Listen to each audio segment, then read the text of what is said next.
day, everyone. Thank you so much for joining us. My name is Sunita Rajakumar, and I'm the founder of Climate Governance Malaysia. We are delighted to welcome all the attendees on this webinar and those watching us live on IslamicMarkets.com to this session on building effective climate governance for the Islamic finance industry, hosted by Climate Governance Malaysia and one of our favorite partners, IslamicMarkets.com. This event is part of the inaugural Global Summit on Climate Governance, organized and hosted by the country chapters of the Climate Governance Initiative in collaboration with the World Economic Forum. The Global Summit, which started yesterday and ends on Friday, is bringing together business leaders, regulators, experts, the academia, and corporate governance experts to discuss and take steps towards reducing the risks of a climate emergency. Malaysia has a hard-earned reputation as an important and innovative Islamic finance hub.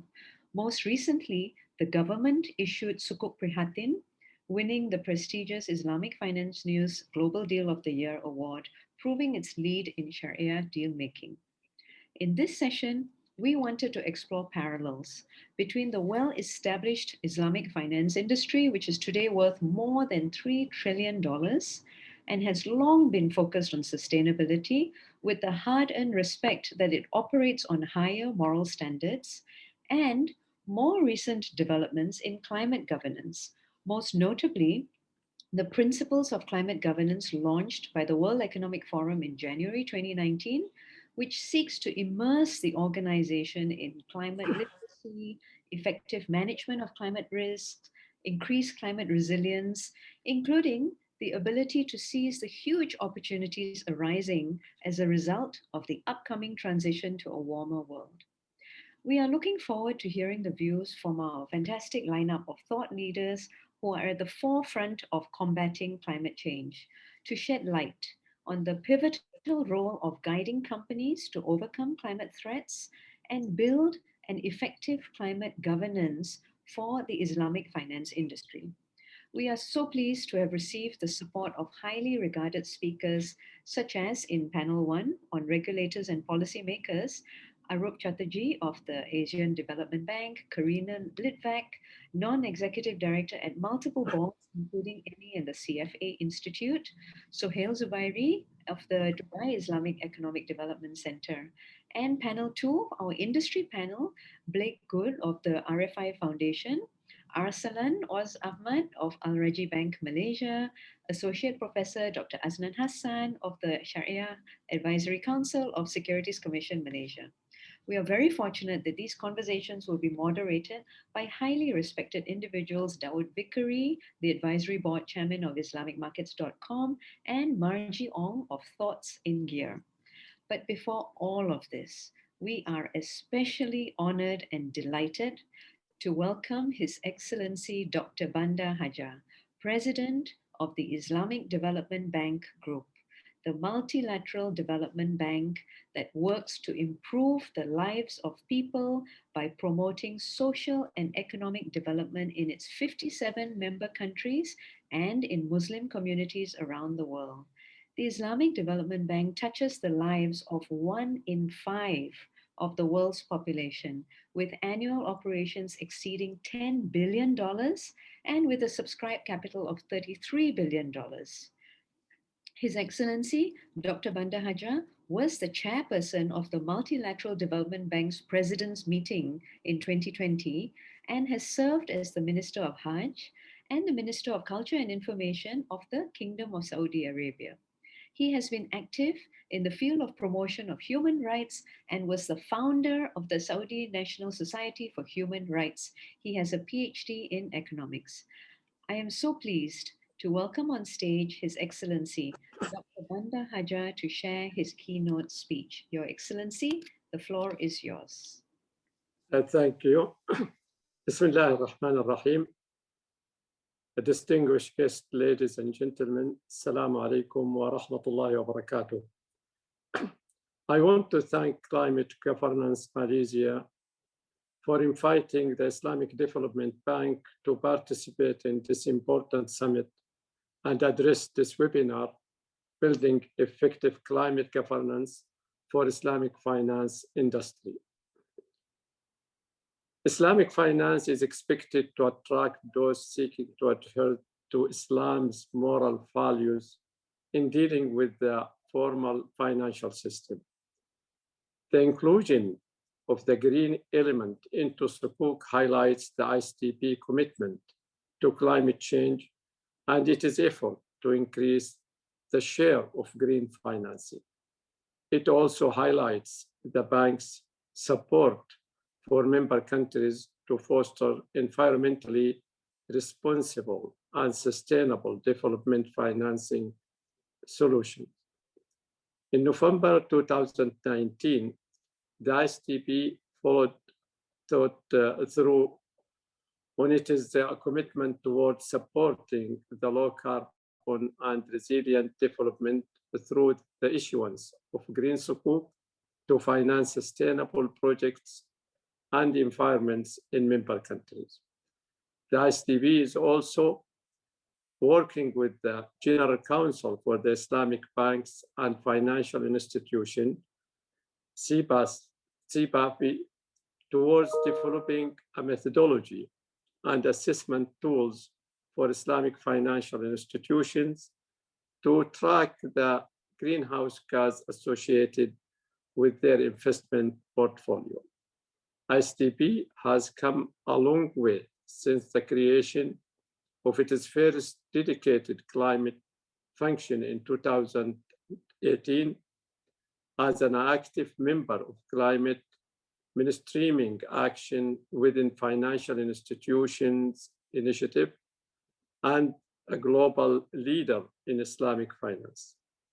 The bank has played an active role and stands ready to share its experience in climate action and governance with the Islamic financial institutions in its member countries and worldwide. Distinguished guests, ladies and gentlemen, climate change is a dire threat to international development and efforts to end poverty. Without urgent action, climate change impact could push an additional 100 million people into poverty by 2030. Climate change poses a critical threat to economic progress, global food security, natural system, and individual livelihood. The unfolding climate crisis required urgent, decisive, and coordinated action from different entities. It becomes clear that governments alone cannot deliver the global SDGs or the Paris Agreement on climate change. The COVID-19 crisis has aggravated these challenges by disrupting global supply chain, creating poor trading conditions.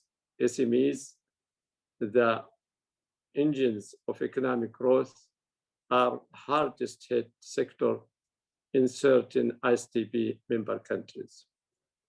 ISTP climate change policy aims to mainstream climate consideration into its investment and member countries' strategies, advisory activities, policies, approaches, tools, and methodologies, including its role as a leader in the Islamic finance sector.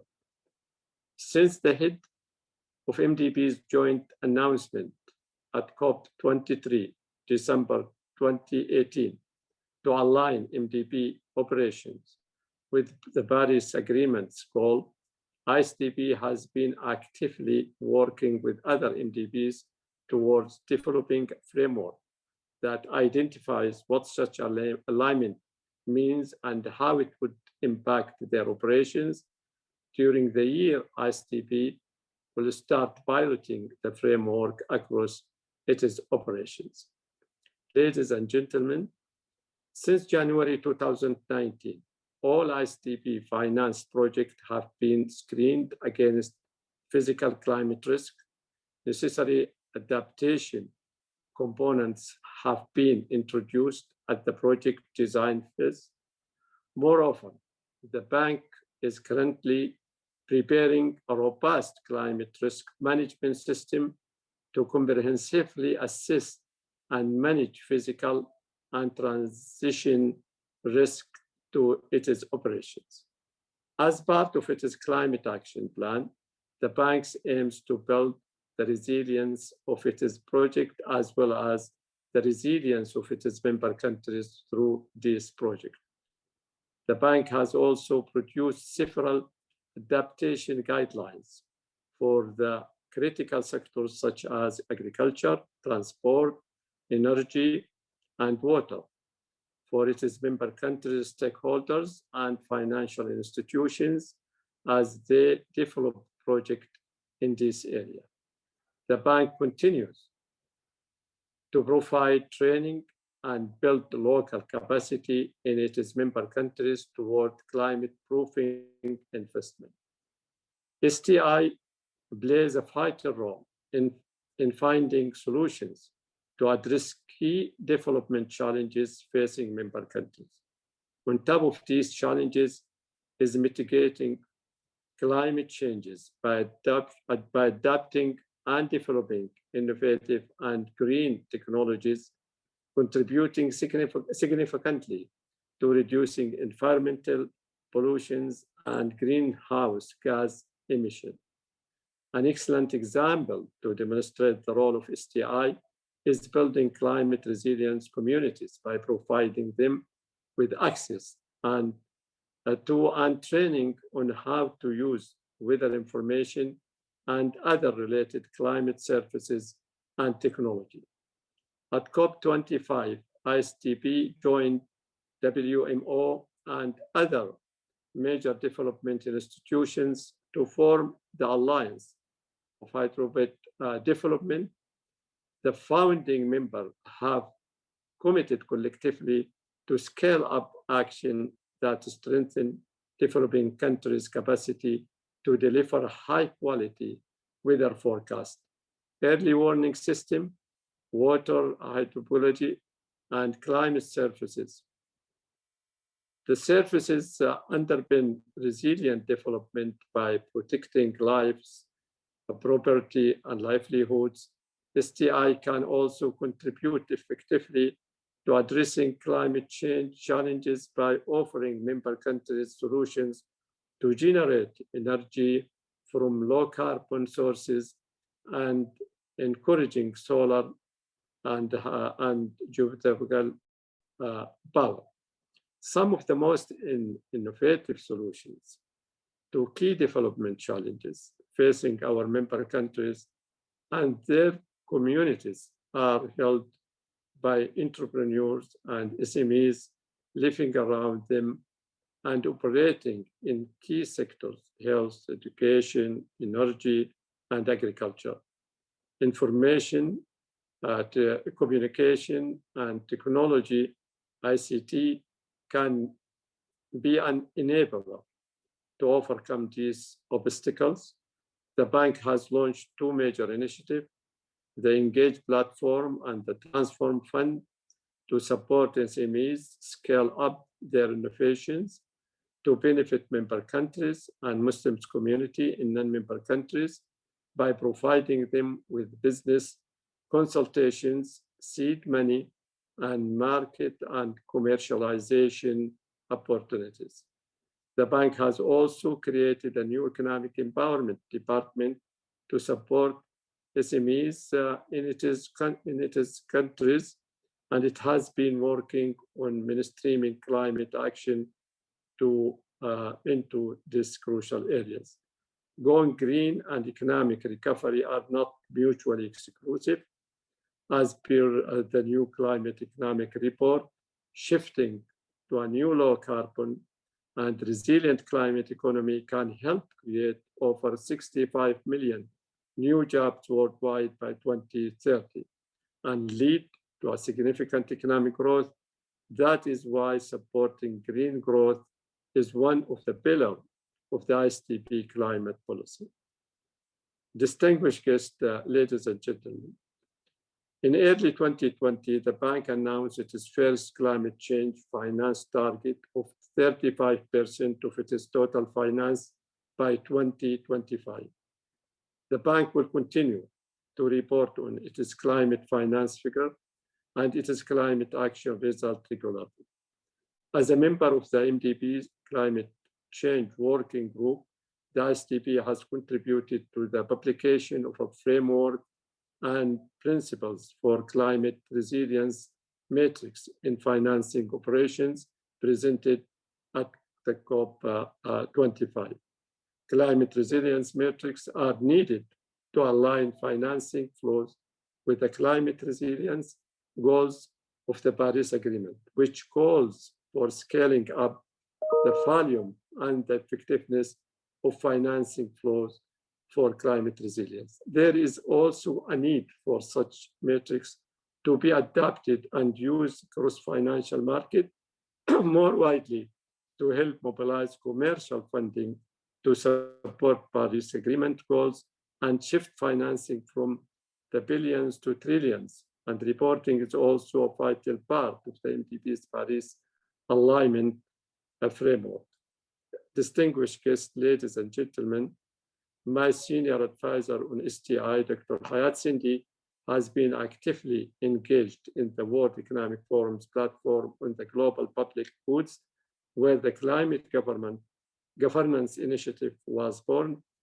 Although our partnership ISDB looks forward to supporting the development of the climate governance principles and working with the Islamic financial institution to complement our programs and operations in mitigating the risk of climate change across our 57 member states. I hope this meeting will allow productive discussion in actualizing the climate governance principles in Islamic finance industry. Thank you so much. Wassalamu alaikum wa rahmatullahi wa barakatuh. Thank you so much, Your Excellency, Dr. Bandar. That was a most enlightening view into the workings of the Islamic financial system and how the Islamic Development Bank is striving to improve the lives of the people that it serves. That was very gratifying. Thank you so much, Your Excellency. We will now proceed to our first panel discussion with a focus on the regulatory aspects of climate governance in the Islamic finance industry. And here we are so pleased to welcome the moderator, Mr. Dawood Vikri, advisor to IslamicMarkets.com, who will moderate this panel.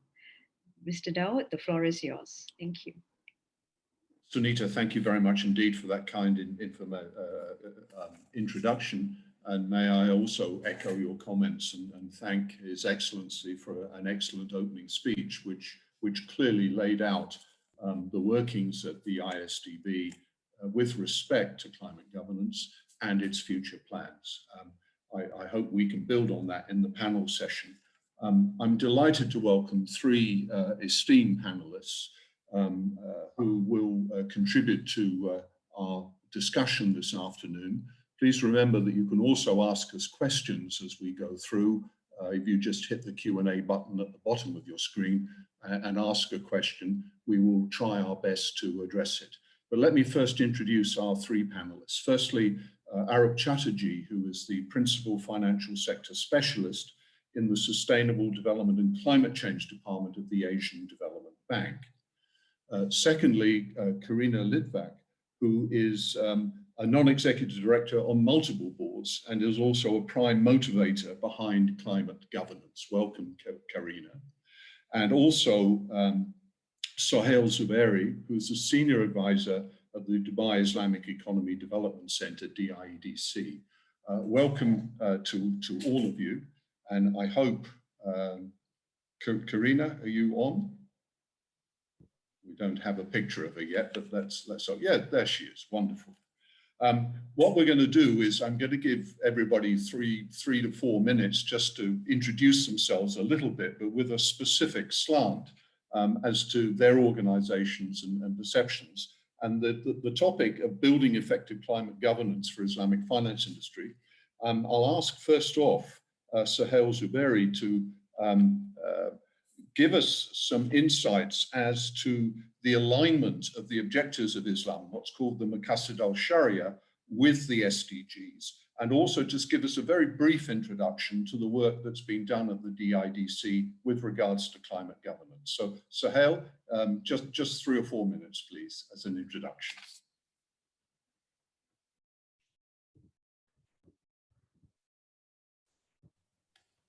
Thank you very much, Dr. Vikari.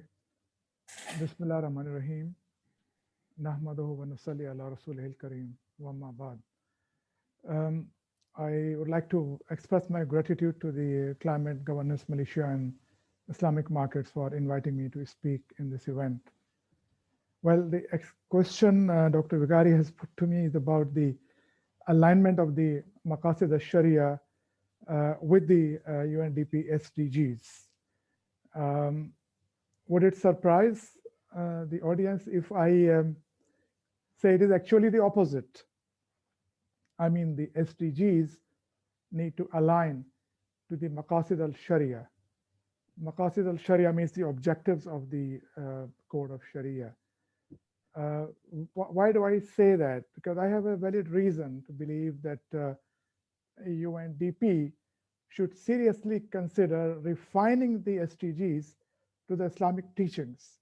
In fact, not only to the Islamic teachings, but to the teachings of all 3 divine religions, which tend to convey the same message, but in different times and in different tones.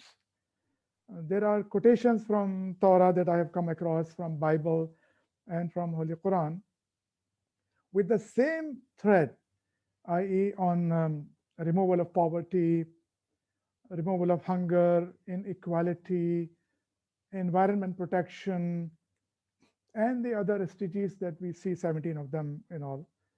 Well, I could have read them to you from these 3 holy books, but we don't have enough time for that. Now, coming to your question, Doctor, the objectives of Islamic Sharia are clearly defined in the Holy Quran and the ahadith of the Holy Prophet Muhammad, peace be upon him. Ahadith means the sayings and actions and the approvals of the Holy Prophet, but put together while explaining the instructions in the Quran to his companions, which were very meticulously recorded and preserved till date. For example, if I show you the first SDG, the no poverty. So we see that since 7th century AD, Islam treats hardcore poverty as a social evil and provides 3-pronged viable framework, which are: number 1, revenue generation, and number 2, providing equal opportunities, and number 3, the institution of zakat. If I come to the first one, and I will explain it to you through a well-known story, that a man came to Prophet Muhammad, peace be upon him, and started begging. Instead of giving him alms as a temporary relief, Prophet arranged for him a hatchet, which he utilized to cut woods in the outskirts and sold it in the market in Medina. After a few days, he visited the Holy Prophet Muhammad and told him that, thank you very much, I've been able to alleviate the poverty with the help of the hatchet that you have provided to me, and I do not need to beg anymore. The second one, the equal opportunities for trade and commerce to all and sundry. And hence, Islam discourages the monopolistic practices, including the application of the usury, which lead to the exploitation and the concentration of wealth in few hands. By the way, this is also to address the SDG number 10 here, which is the reduced inequalities. So this is something that is very important that I should have mentioned. Now, number 3, institution of zakat, which is only 2.5%, 1/40th of your wealth annually. You have to take it out and distribute amongst the poor and downtrodden. Now, that institution of zakat is applied correctly. It pulls the people out from under the threshold of receiving zakat up into the paying zakat. So they become actually the payer of zakat from the receiver of zakat. So the golden principle of charity starts from home is very much visible in the distribution of zakat, because anyone who distributes the zakat will first look at amongst his relatives and friends, and then the circle goes on beyond that. So whenever the zakat system has been seriously implemented in an Islamic society, it was found that the number of people receiving zakat drastically reduced and soon disappeared. On SDG number 2 here, on the hunger, well, there are scores of verses in Quran and great reward for removing hunger, but I will quote a hadith from the Holy Prophet Muhammad, peace be upon him, and look at the depth of this hadith. He said that he is not from amongst us who fills his stomach while his neighbor sleeps hungry. This puts the onus on everyone to check whether his neighbor has enough food to feed his family. Amazing. The Islamic position on SDG number 13, as is the climate action, 14, life below water, and 15, I remember them all, life on land, is widely known through Quranic verses and ahadith. But I would like to end up by discussing SDG number 16, which is on yeah, here it is. Peace, justice, and strong institutions. Now here, I would like to read a verse from Surah Hajjar, which is very, very important that I read it to you. If two parties or groups from among believers fall to fighting, then make peace between them. Both, but if one of them rebels against the other, then fight you all against that one which rebels, till it complies with the command of Allah. Then if it complies, then make reconciliation between them justly and be equitable. Verily, Allah loves those who are equitable. Islamic law, I'm coming to an end of my introductory discussion. Islamic law emphasizes on spreading good and forbidding evil. Therefore, a separate institution was established in the reign of second Khalifa Umar, may Allah be pleased with him, known as Hizbah, and its chief was known as the Muhtasib, or the Ombudsman. This was the first of its kind judicial infrastructure the world had seen. Relatively recently, I would say the examples is the Ottoman court manual by the name of Al-Majalla, which is available on internet. You can download and have a look at it. A very high quality document, the codified version of the Islamic law based on the teachings of the Quran and the Holy Prophet Muhammad, peace be upon him. It was effectively applied in 3 parts of continents, Europe, Asia, and Africa, with a total area of 1.8 square kilometers. Its English version, comprising of 224 pages, is available, as I said. Add to that is the resilience of Islamic financing contracts, which have seen the test of time on several occasions, including the global financial crisis of 2008-2009. Lastly, the SDGs is a very good initiative by UNDP with an aim to achieve peace, harmony, and economic growth for the betterment of the humanity globally. But I personally believe, and this is my ending comment, I personally believe the UNDP can accelerate the journey to fulfill the goals in the OIC member countries by connecting them to the Islamic teachings, as I have mentioned. This will provide more conviction amongst the Muslim population about the importance of the SDGs, and maybe a shot in the arm for the process of the SDGs to be achieved. And 2030 is right 9 years from here. And maybe, it will help to do that. I think I have taken a lot of time in my introduction. I can come back to what the IDC is doing later, Doctor, if you don't mind. We will certainly do that. Dr. Sahel, thank you very, very much indeed for that introduction. Effectively, you put across, I like the idea of aligning the SDGs back to the Maqasid al-Shariah, which preceded them by 1400 years or so. Very, very effective.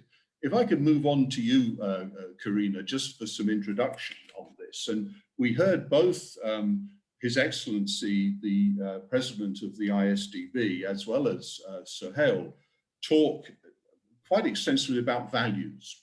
And I was interested on your take on this, the alignment of values and the need for boards, and you sit on multiple boards, to give the same weight to climate change initiatives as they do to financial returns. And perhaps you could, frame perspective and your experience as to why you've got engaged in this. And it really is a case of sharing values and making sure those values are embedded and understood.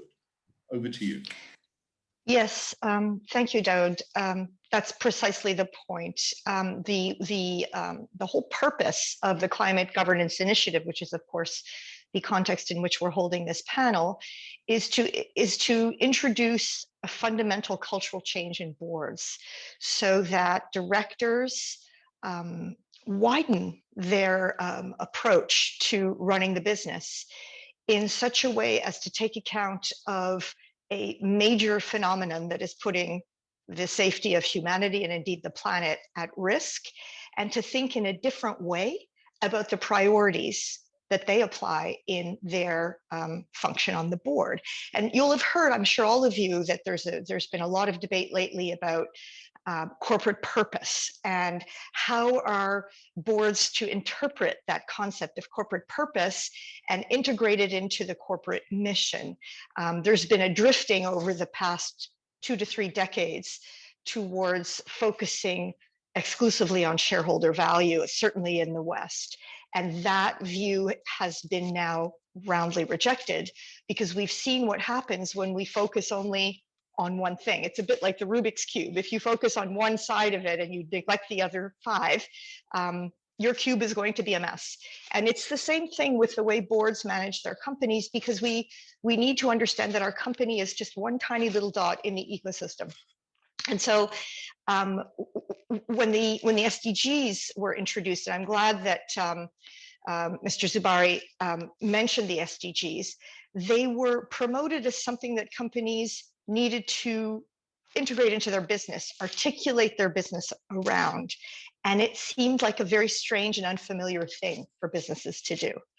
And yet, what you've seen in the last few years is progressively more and more companies are reimagining what their business is about around these goals, which are about safeguarding humanity and the planet. And so in the context of climate change, really what we've been talking about here is, firstly, because this is something that's missing, giving board directors the awareness of the significance of climate change, what it is, what it threatens to do, what we need to do as a species, but what we need to do individually in our jobs and in our personal lives, and to rethink what their business needs to be, what their business model needs to be. So we're shifting from values to applying them in a practical way, and then using both sides of our brain. So on one side, it's the values that impel us, the values that give us the reason to get up in the morning and to do what we do because we care. And then at the same time, reimagining the business case, because our job fundamentally is to build the business case for what we do, and making those two meld together. And so in the case of the Climate Governance Initiative, it's in the first instance rethinking what the obligations and legal duties of the board are in the context of this overwhelming threat to humanity, and then taking that through all of the routine functions of the board. So, conducting scenario analysis and revisiting the risk management framework, and adapting the strategy to take a long-term view instead of just a 3 to 5 year view, which has always been traditional in boards, but to actually have a 30-year view, a 20-year view, a 10-year view, which informs the 4-year view. Those things have to lock together. And then again, taking it through remuneration, human capital planning, board refreshment, board training, board assessment, and of course, external engagement. And the CGI, the Climate Governance Initiative, has developed 8 core principles, one of which is called exchange. And exchange involves boards interacting with people on the outside. So me interacting with all of you on this panel today and hearing about and learning how Sharia law has been incorporated into corporate culture and how it informs the behavior of companies. It's the same. It's all of us. Our job is to bring an outside-in perspective into our boardrooms by being out there, being the independent voice on the board, and therefore hearing what's happening in the world. It's from policymakers, it's from academics, it's from investors, it's from activists. It's understanding what the Greta Thunberg phenomenon actually means for society and how it's influencing our customers and our employees, and bringing that into the boardroom and allowing it to inform how we craft our strategy and then execute this strategy. Karina, thanks so much. And that has sort of led to a number of thoughts, which I'll follow up on in a moment, but it has actually provoked, and I'll get you to answer very succinctly if you can, a question from an anonymous attendee, and we'll answer it live. It's basically saying, what do you see as the challenges in convincing board members and policymakers to prioritize climate action in their strategies? Is the bottom line still their only concern? Well, it's a great question. And if you'd asked me that question 7 years ago, I might have given you a rather more pessimistic answer than the one I'm going to give you now. So today, the main problem is awareness, in the sense of still too few board directors appreciate the seriousness of the climate challenge. So there's a first step of the first obstacle to overcome is impart that knowledge.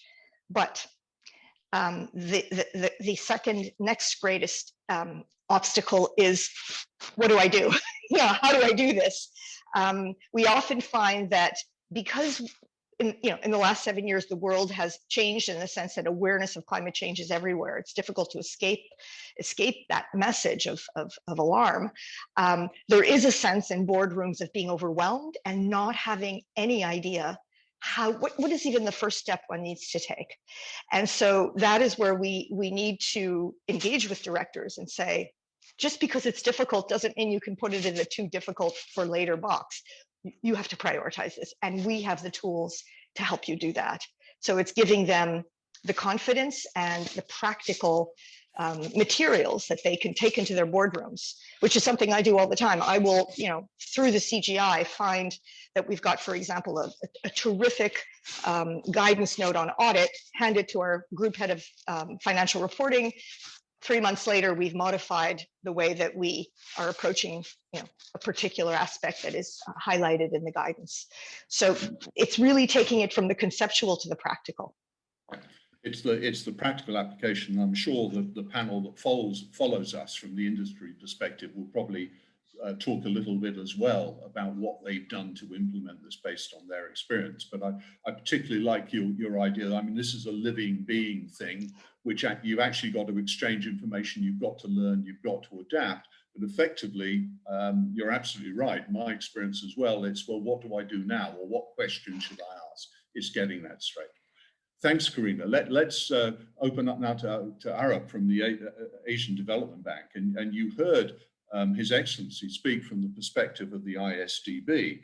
I was just wondering, how similar what you're doing at the ADB is to what they're doing at the ISDB, or whether there's some differences, not necessarily of opinion, but differences of approach, that as a multilateral development organization, you're approaching this in a slightly different way. Perhaps you could share that with us, Aaron. Okay, thank you. Well, good governance remains critical for development, and ADB, along with other multilateral banks, they recognize that we have a special responsibility to protect the development investments of our member countries. And that is from a wide range of risks, which includes the destructive impact of climate change. Indeed, it will appear increasingly irresponsible to make long-term investment decisions while ignoring the risks associated with climate change.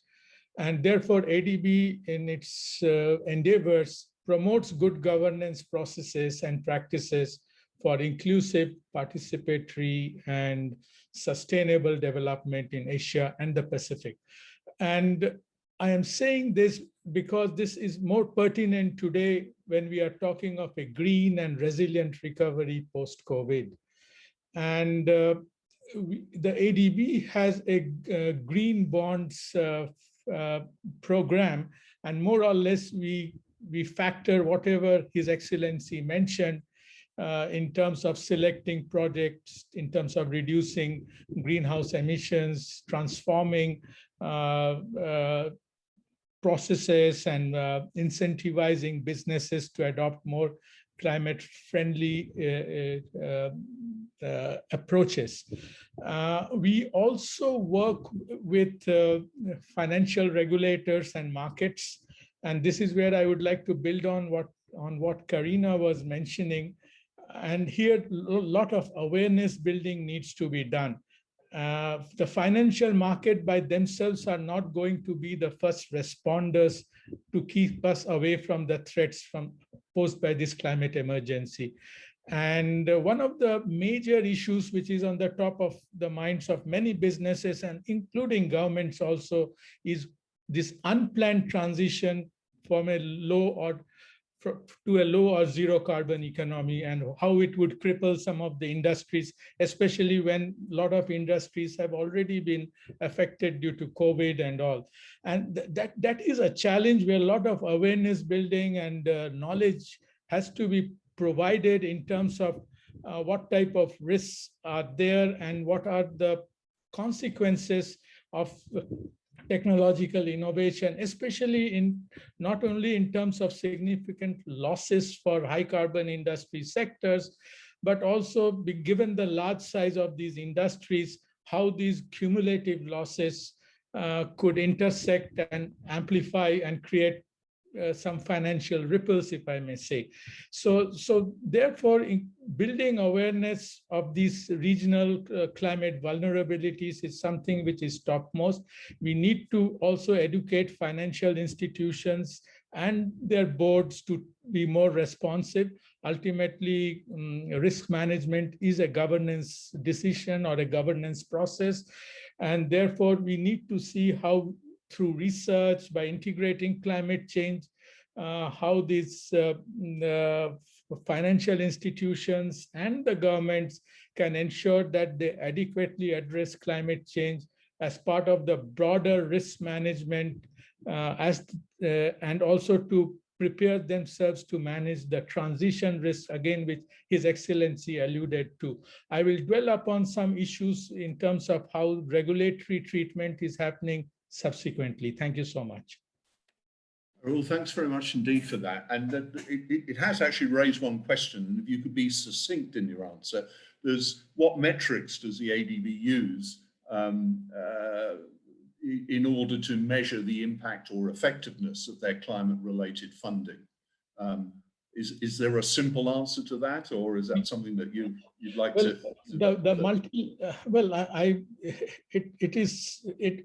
The metrics is still under development, but we use a very harmonized process which all the multilateral development banks have adopted. So we don't do anything new, and that is something which is in public domain already. Okay, thanks for that. I'm sure this is a growing thing, that the metrics are going to come up in other questions later on. And I'm just looking down the questions, so I'm sure that we will address those as we go through it. So Hale, could I just turn to you now and ask you to again fairly succinctly describe what's happening in the UAE on climate governance and the role that the DIDC is playing in.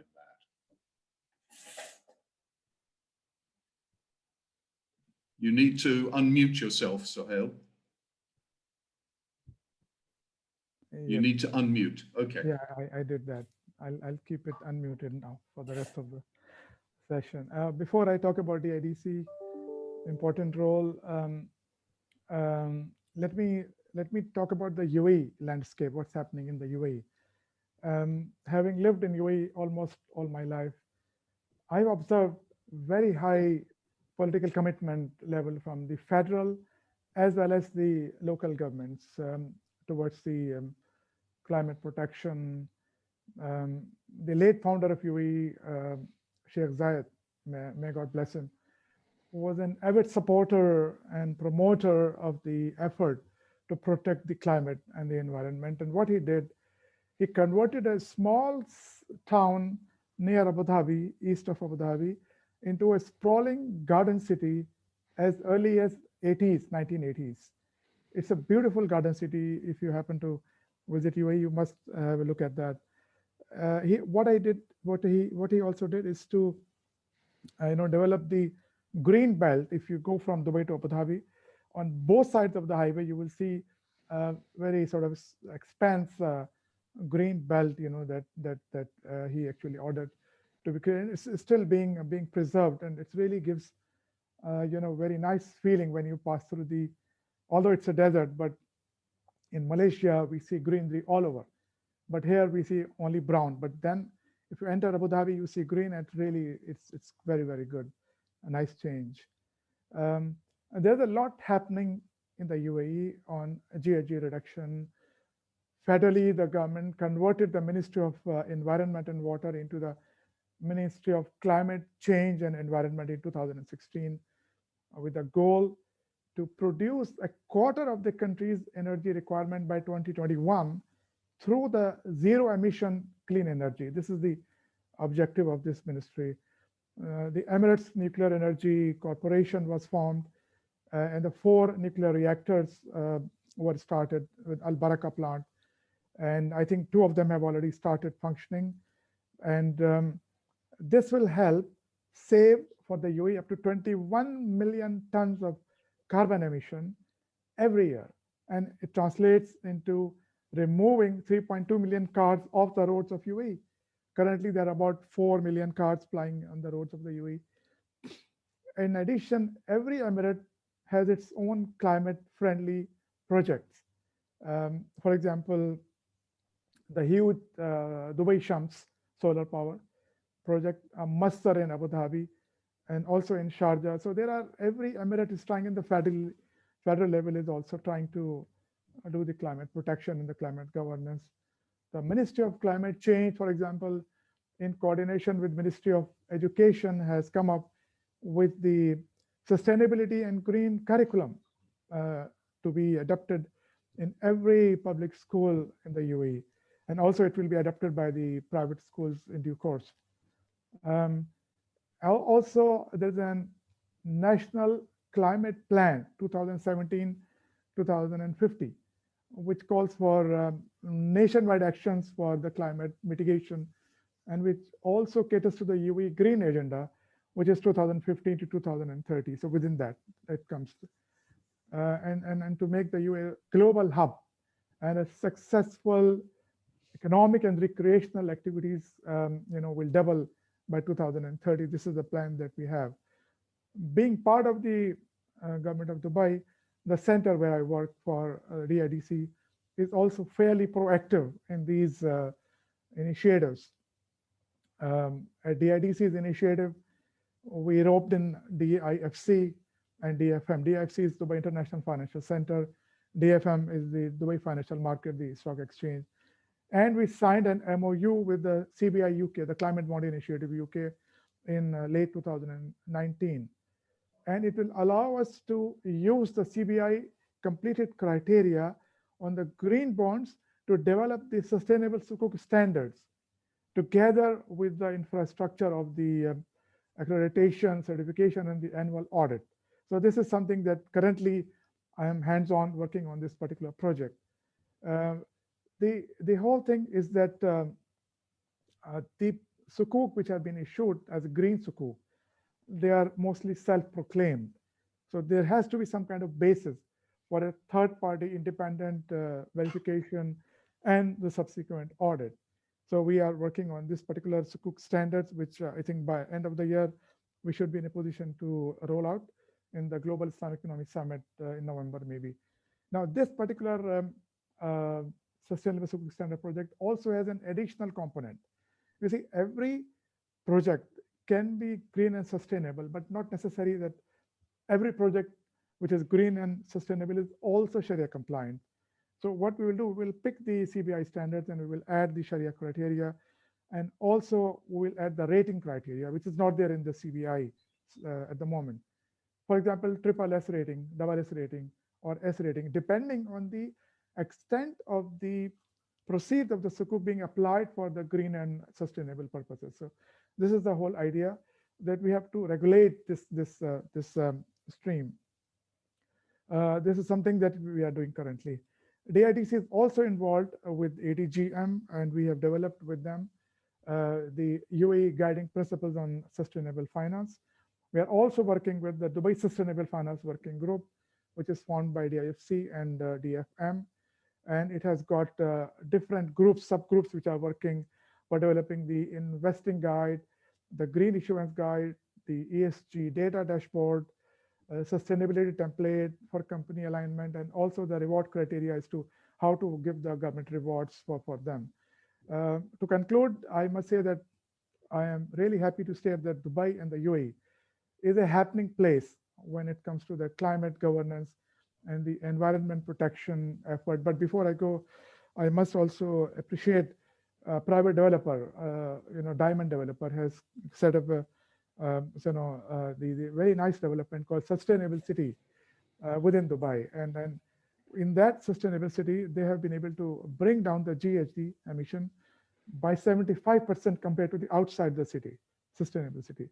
And also it is a net zero energy development project. It means that whatever energy they need, they produce, and in fact, they sell it to the Dubai Electricity and Water Authority, whatever is excess. So this is something that you must Google and check how this sustainable city is working. I think this is a practical example of how you can really apply the sustainability criteria onto a development and the residential and the commercial project. So hope I've been able to clarify this point.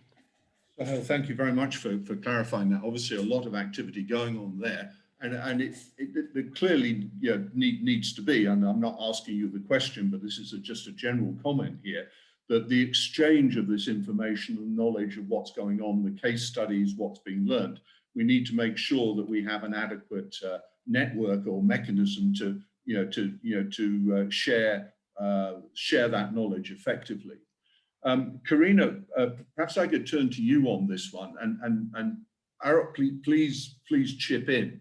There are a few questions which are surfacing, which I think we anticipated, which are basically saying, in principle, some countries are further ahead in their economic development, some are further behind. So some countries at national or even global level seem to be prioritizing the economic agenda over issues that could adversely impact the climate change agenda.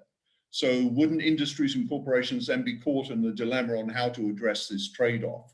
And I think it's something we discussed in our briefing session last week. But Karina, would you like to, I know there's no magic wand solution, but how are you approaching this? How are we going to do this on a local, regional, or global basis effectively? Yeah, no, it's an excellent question, and it has proven to be, a really, really important obstacle to successfully getting through this. There is no way that we will be able to deliver on a climate transition if we don't make sure that we address the social equity side of it. And it's not only a question of rich countries, poor countries. It happens even inside rich countries. Look what happened last year with France, when the president tried to introduce a tax on gasoline for cars, and it provoked the yellow vests, the gilets jaunes, uprising. I mean, and the country ground to a halt. So. So by definition, when you are embarking on a transformation process, you need to think about the disruptions and about the workers, the supply chain, the communities that risk being left behind, disrupted, obsolete in a very short period of time if we're successful, because we do have to act in a very short period of time. The thing we need to remind ourselves, oh gosh, my earphones are running out. The things that we have to realize is that if we fail to address climate change, the people who will suffer the most, undoubtedly, are the poorest. You know, wealthy people can afford to relocate. They can afford to build retaining walls around their homes and, you know, property. Poor people are the ones who are going to be displaced, and we're going to see major migration flows that are going to make today look like child's play. So there is absolutely no logic in delaying this on grounds that we have to focus on poverty alleviation. Poverty alleviation comes through addressing climate change, but the just transition needs to be at the heart of the climate change strategy, and that's at a policy level, and that's at a corporate level. So my company, for example, one of the first things that I put on the board agenda and was immediately accepted was how are we, we need to map all of the jobs and all of the skills and identify those jobs that are going to be phased out and how those people can be reskilled and redeployed into areas that are growing. And that is something that every company must do. Otherwise, this is going to fail. Thanks. Can I add something here? It is a very challenging situation, as you said, but it's one that we just can't ignore. So I think top down or bottom up or from side to side and concentrating on the centre. You're absolutely right. Sahel, you wanted to make a comment on this, and then Yes, I'll turn to you, Arab. Yes, exactly. I fully agree. Yeah, I fully agree with Karina. You see, what do you do when your house is on fire? You don't shift the responsibility to somebody else. Similarly, I personally believe this is the situation of where the house is on fire, and everybody must chip in. You cannot, the developing countries cannot shift the blame that the developed countries have created this, so they have to clean the mess. I think everybody has to do something. So this is just the sort of note that I wanted to add to what Karina has mentioned. I fully agree what she has said. Everyone effectively it boils down to teamwork and collaboration, which is largely about SDG 17, but we probably haven't got time to discuss that. And also, if I may, sorry, just to add one point, coming from a rich country myself, there are inevitable redistributive implications associated with this transition, and there has to be an acceptance on the part of the wealthier countries that the objection that poorer countries make, that we are the ones who created this problem, that we started to industrialize 150 years ago, and all of that accumulated carbon in the atmosphere is ours. So the onus is on us to assist, to subsidize the transition through grants, through subsidized lending, through transfer of technologies. We must do that. We should not lock in poorer countries into older, obsolete technologies. We need to help finance the additional cost associated with that conversion. Thank you for chipping in on that. Arab, you get your chance. You've been very patient on this, but the ADB has got a number of members who are clearly some who are very developed and some who are not so developed. And how are you tackling this? No, I think I am in more or less in agreement with what has been said. I am just now trying to reflect and convey the views of the financial sector regulators and the central banks, and their mandate includes price stability, financial stability, and soundness of financial institutions. And this physical impact of climate change and the transition to a less carbon-intensive economy is a potential source of financial risk, and it can affect all these mandates, And it is here where the thinking process of the supervisors need to change. The bank supervisors, and this is something which even comes from Basel itself, where they say that the climate-related financial risks are still not seen as a new risk category, but part of a driver of the classical category of credit risk and market risk, So the argument put forth is that risk management framework should be incorporated, and this has to be backed with adequate capital, and those are very good.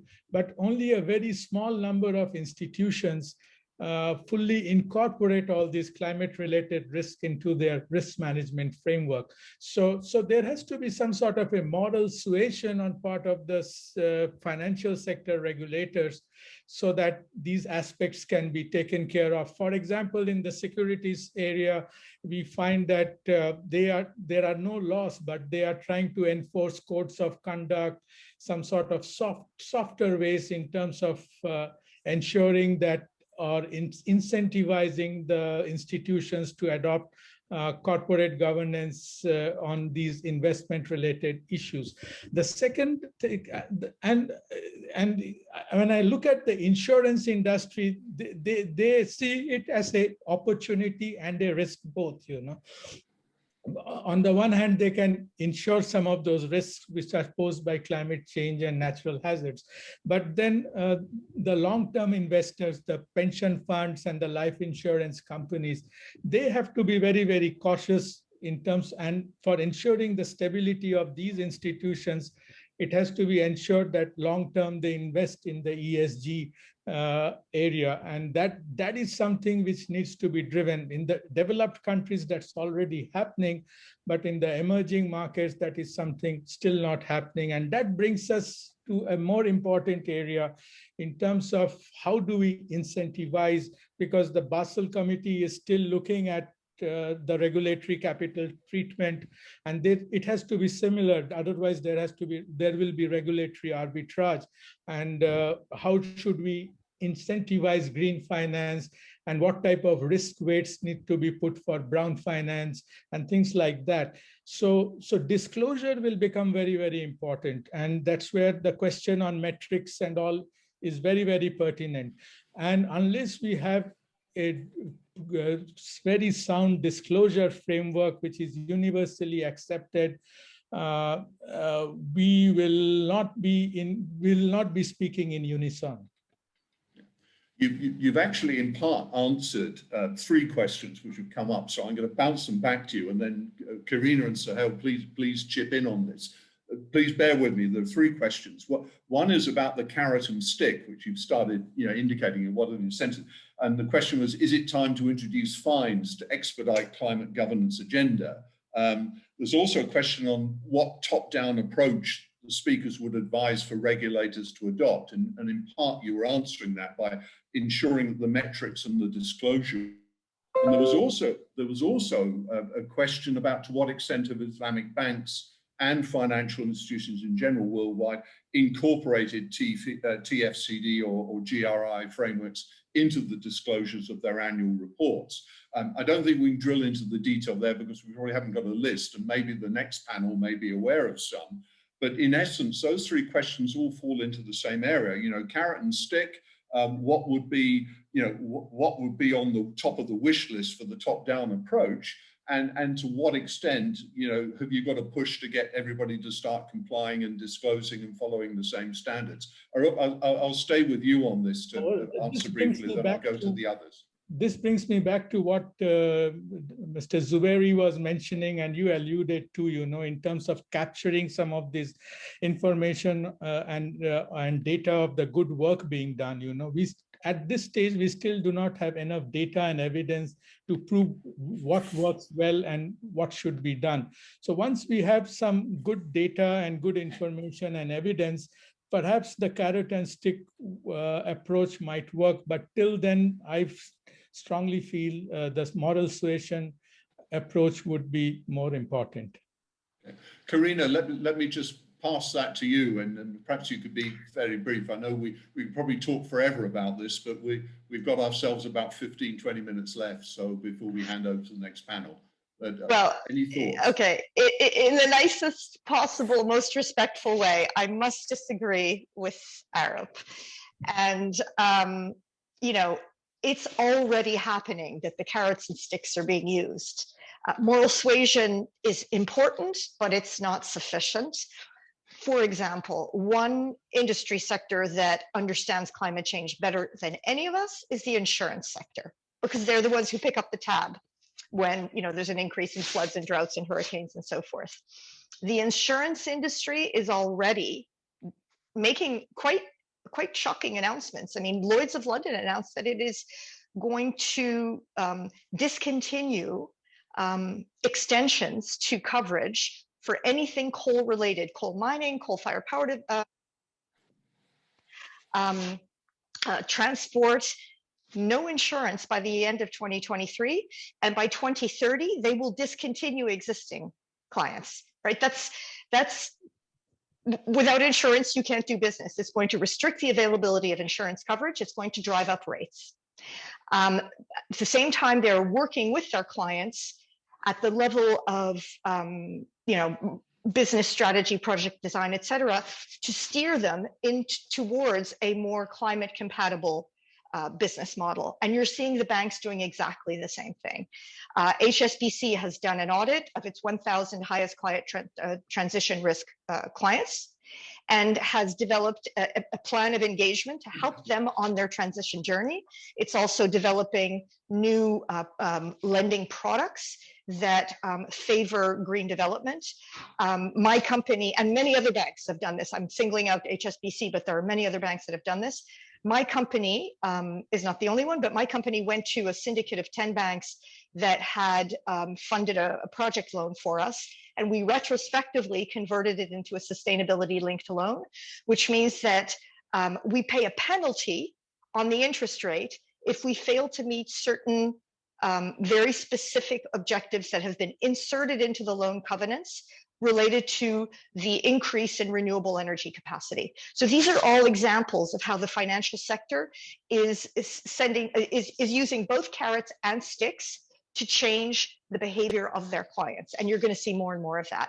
Also because the central banks are pushing the financial institutions that they regulate to do precisely this. Certainly. Just have one point. I will come back on this because I like a bit of controversy here, but okay. I'll let you come back. Arup, please go ahead. Okay, well, I just have one point. Well, the insurance industry's efforts are commendable, but when we are talking of emerging markets, especially Asia and Africa and also many and Latin America, the insurance industry is not developed there. There's hardly any insurance penetration. We are looking at increasing penetration. So maybe these markets will have the benefit of having insurance industry coming as latecomers where they won't insure certain types of risk. But that may not be the solution in the emerging markets. Thank you. Okay. I've already got the sort of first warning that we've got about 10 minutes left before we need to wrap up. So we have to wrap up in 10 minutes. So we're getting to that stage where we need to collect some thoughts on this.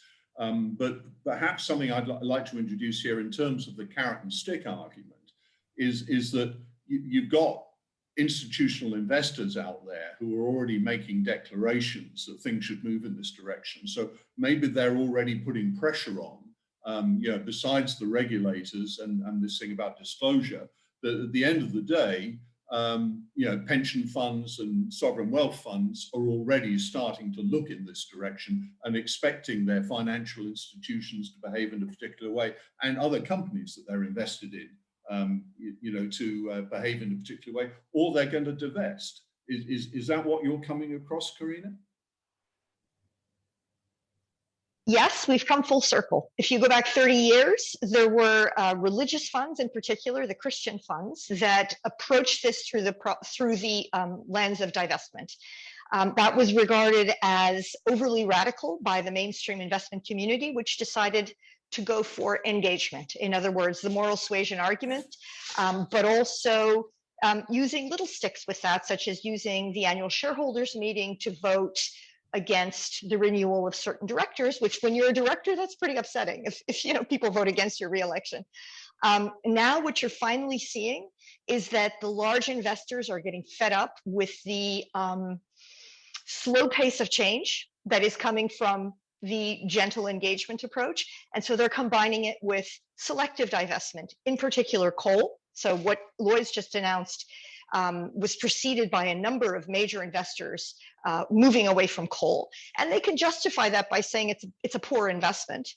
Oil sands, so the oil sands of Canada, which are highly polluting, So those are the two that are the most salient.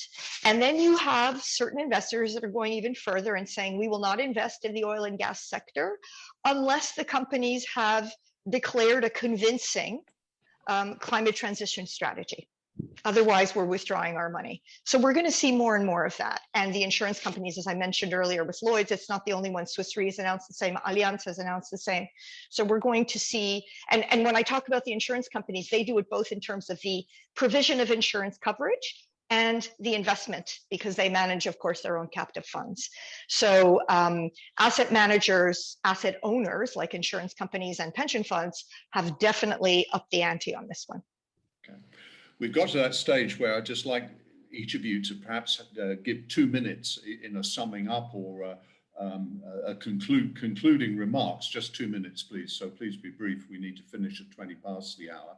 Sohail, you know, what's top of your list? What do you think needs to be done next? What's the highest priority and biggest concern you need to tackle?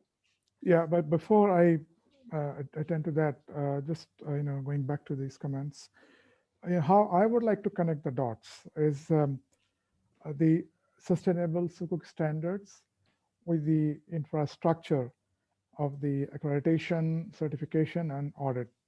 Once it is up and running, the sovereign sustainable Sukuk should be the first to come into the picture. And then the institutions, the banks, for example, the licensed banks, institutions investing in that Sukuk should have some relaxation, for example, from mandatory statutory deposits that they have to maintain with central bank, where they hardly get anything. But obviously the return on the Sukuk will be much higher than the statutory return that they get. This is one. The second thing will be the private sector needs to play some role, and we have a lot of retail investors, you know, who have been left out completely from this field. So perhaps the sustainable Islamic funds or the REIT, for example, could be promoted, whereby the retail investors will get some kind of role to play in that, you know, in the sustainable investment. And the third thing that I personally, I'm also working on this paper currently, introduction of a soft law with a timeline to harden it. For example, a soft law has been introduced, 3 to 5 years timeline has been given. And during this time, various milestones to be achieved. And gradually it should be made sort of hard law into a hard law. So this is the only way, because believe me, the report from this one, BlackRock, this one, you may have, you know, seen it or maybe not. It's really amazing. Climate is the king. We have to take care of it. As I said earlier, the house is on fire. So if there will be no climate, we will not be there. So it is really, really serious, you know, that, you know, we pull up our socks and we try to bring in some sense to prevail into, you know, handling how we handle this climate issues. Otherwise, we'll not be there talking. That's it. Thank you.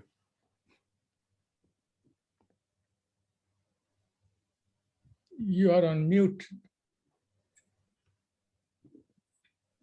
Yeah. Daud, you're on mute. My apologies. I got so excited there. I was asking, you've got a couple of minutes. I've eaten into 10 seconds of that. Top priorities. What's the first thing you're going to do, or first thing you're going to tackle at ADB after this call? Well, I have a very simple answer. We have to start somewhere, you know. Just because there is no good practice, or we should not wait to develop something. We just have the good reason to start, and let's do it. That's it. Excellent. Yeah, very succinct. And Karina, you have the privilege of wrapping us up for the last couple of minutes, please. I certainly agree with what Arab has said. Thank you. I mean, picking up on what Sohail has said, there's the woman at the Bank of England who leads their climate change work. It often repeats her mantra that we do not have the luxury of waiting for perfect data. We just don't.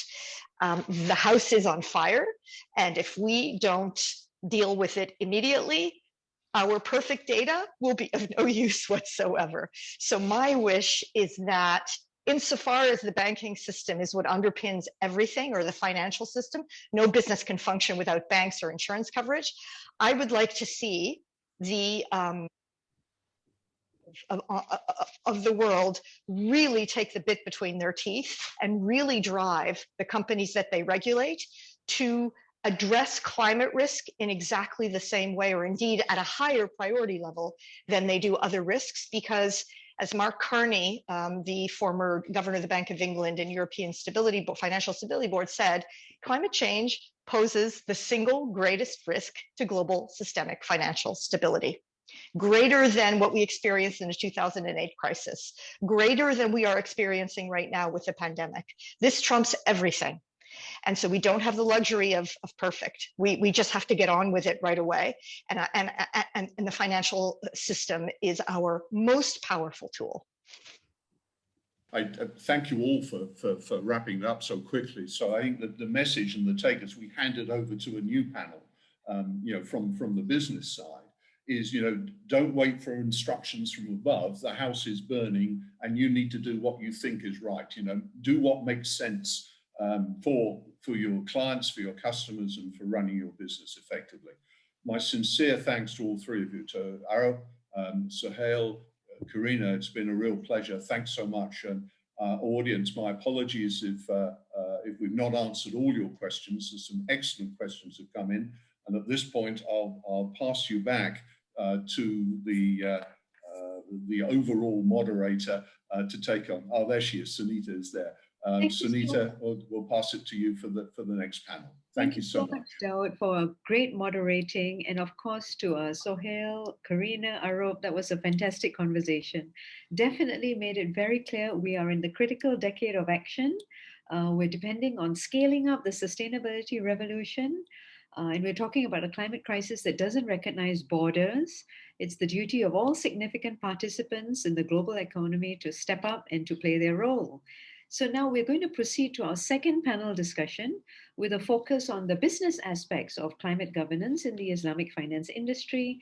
And here we are so pleased to welcome the moderator, Margie Ong, from Sustainability Advisory Consultancy Thoughts in Gear. Margie, the floor is yours.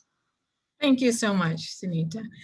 Excellent first panel. Thank you so much. And on that last note, with the almost final words of financial system is the most powerful tool we can leverage. And we are gathered here today to ensure that that tool is well leveraged and that action is taken immediately and urgently. So from that fascinating first panel, we are now here to talk about the role of industry in building effective climate governance. There is an urgent need to build the governance mechanisms and responses within the Islamic finance to effectively steer industry towards, firstly, preventing and mitigating the risks posed by climate change, and secondly, leveraging the opportunities presented to form sustainable solutions. And with that, we're very, very fortunate to have three speakers in our session today, remarkable speakers who have, in the briefing session, humbly asked me to introduce them, and they will use their introduction time to be able to talk about three very important and specific areas within our larger role of industry. So allow me to just very quickly introduce our three very established speakers. So first and foremost, we have Arslan Ahmad. Oz is an Islamic financial professional who has distinguished himself in innovating Islamic finance solutions across various jurisdictions and has advised governments on Islamic finance regulation. Now that's fascinating, and you might have noticed that in the Q&A panel, Daud had mentioned a couple of times that Oz will answer some of your questions. That's because he's got rich industry experience that I think we should really leverage within this panel to understand the experience and the actual actions that can be taken. Second on our panel is Blake Good. So Blake is the CEO of RFI Foundation, and Blake has more than a decade of experience researching and working in Islamic finance. He was the Chief Research Officer for ME Global Advisors and was the lead author for a number of widely referenced reports whilst he was with Thomson Reuters. And finally, we have amazing experience and expertise and intellectual backing brought to us by Associate Professor Dr. Aznan Hassan. Dr. Aznan serves on a number of Shariah advisory boards and councils of local and international financial institutions and corporates, most notably the Securities Commission, EPF, and Maybank Islamic, among many, many. Dr. Aznan has published more than 50 research papers. And with that, I welcome all three of you to our panel today. So as we kick off, and the way we're going to do this, as we agreed previously, is that each of the three speakers will talk about a specific area of expertise and interest, and they'll have about 5 minutes each to kick us off. And we'll go through these three topics, and then we will again open up for question and answer. Don't forget, from now, you can start typing in your questions for any of the panelists or all of them. So first off, to kick us off, Oz will talk a little bit about the climate opportunities that are out there for Islamic finance institutions. He'll provide a view of the vast opportunities and alignment of sustainability to Islamic financial institutions, leaning on the governance and organizational behavior of Islamic FIs. Oz, welcome, and take it away.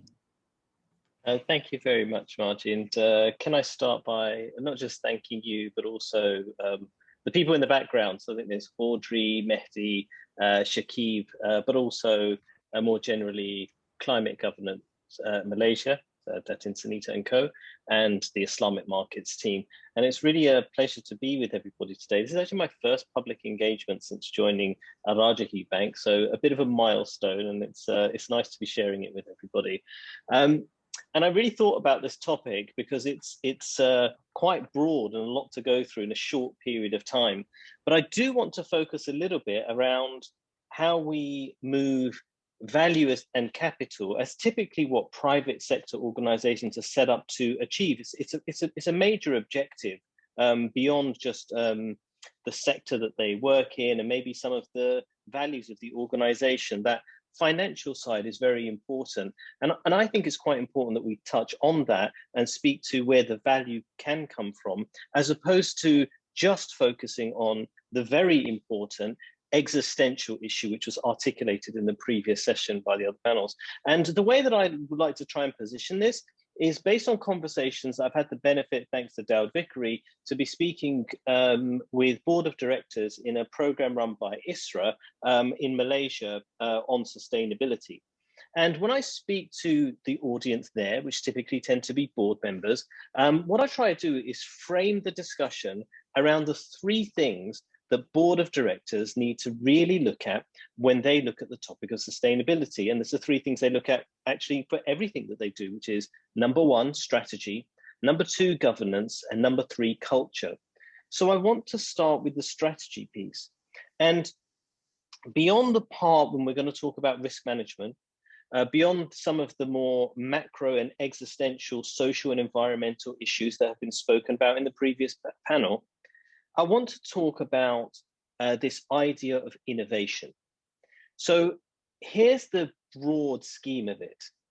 Usually when people think of something sustainable or green, they associate an expensiveness with it. It's expensive. Or when something's a bit more sustainable, it's organic, it's expensive. And then there's this whole idea of being non-sustainable or brown and cheap. And if we look at things, we actually do find there's some correlation that does show us that. But here's the thing, for private sector organizations, those that are able to innovate for affordable and sustainable or affordable and green, what will happen to them is that they will start to take market share very quickly. Now, a very simple example, if we had some voting right now, I would give this example. You have two apps on your phone. One is called Grab, and the other one is called Uber 2, because they're making a comeback to Malaysia. And they're exactly the same as you'd expect of Grab and Uber, but this Uber 2 has one difference.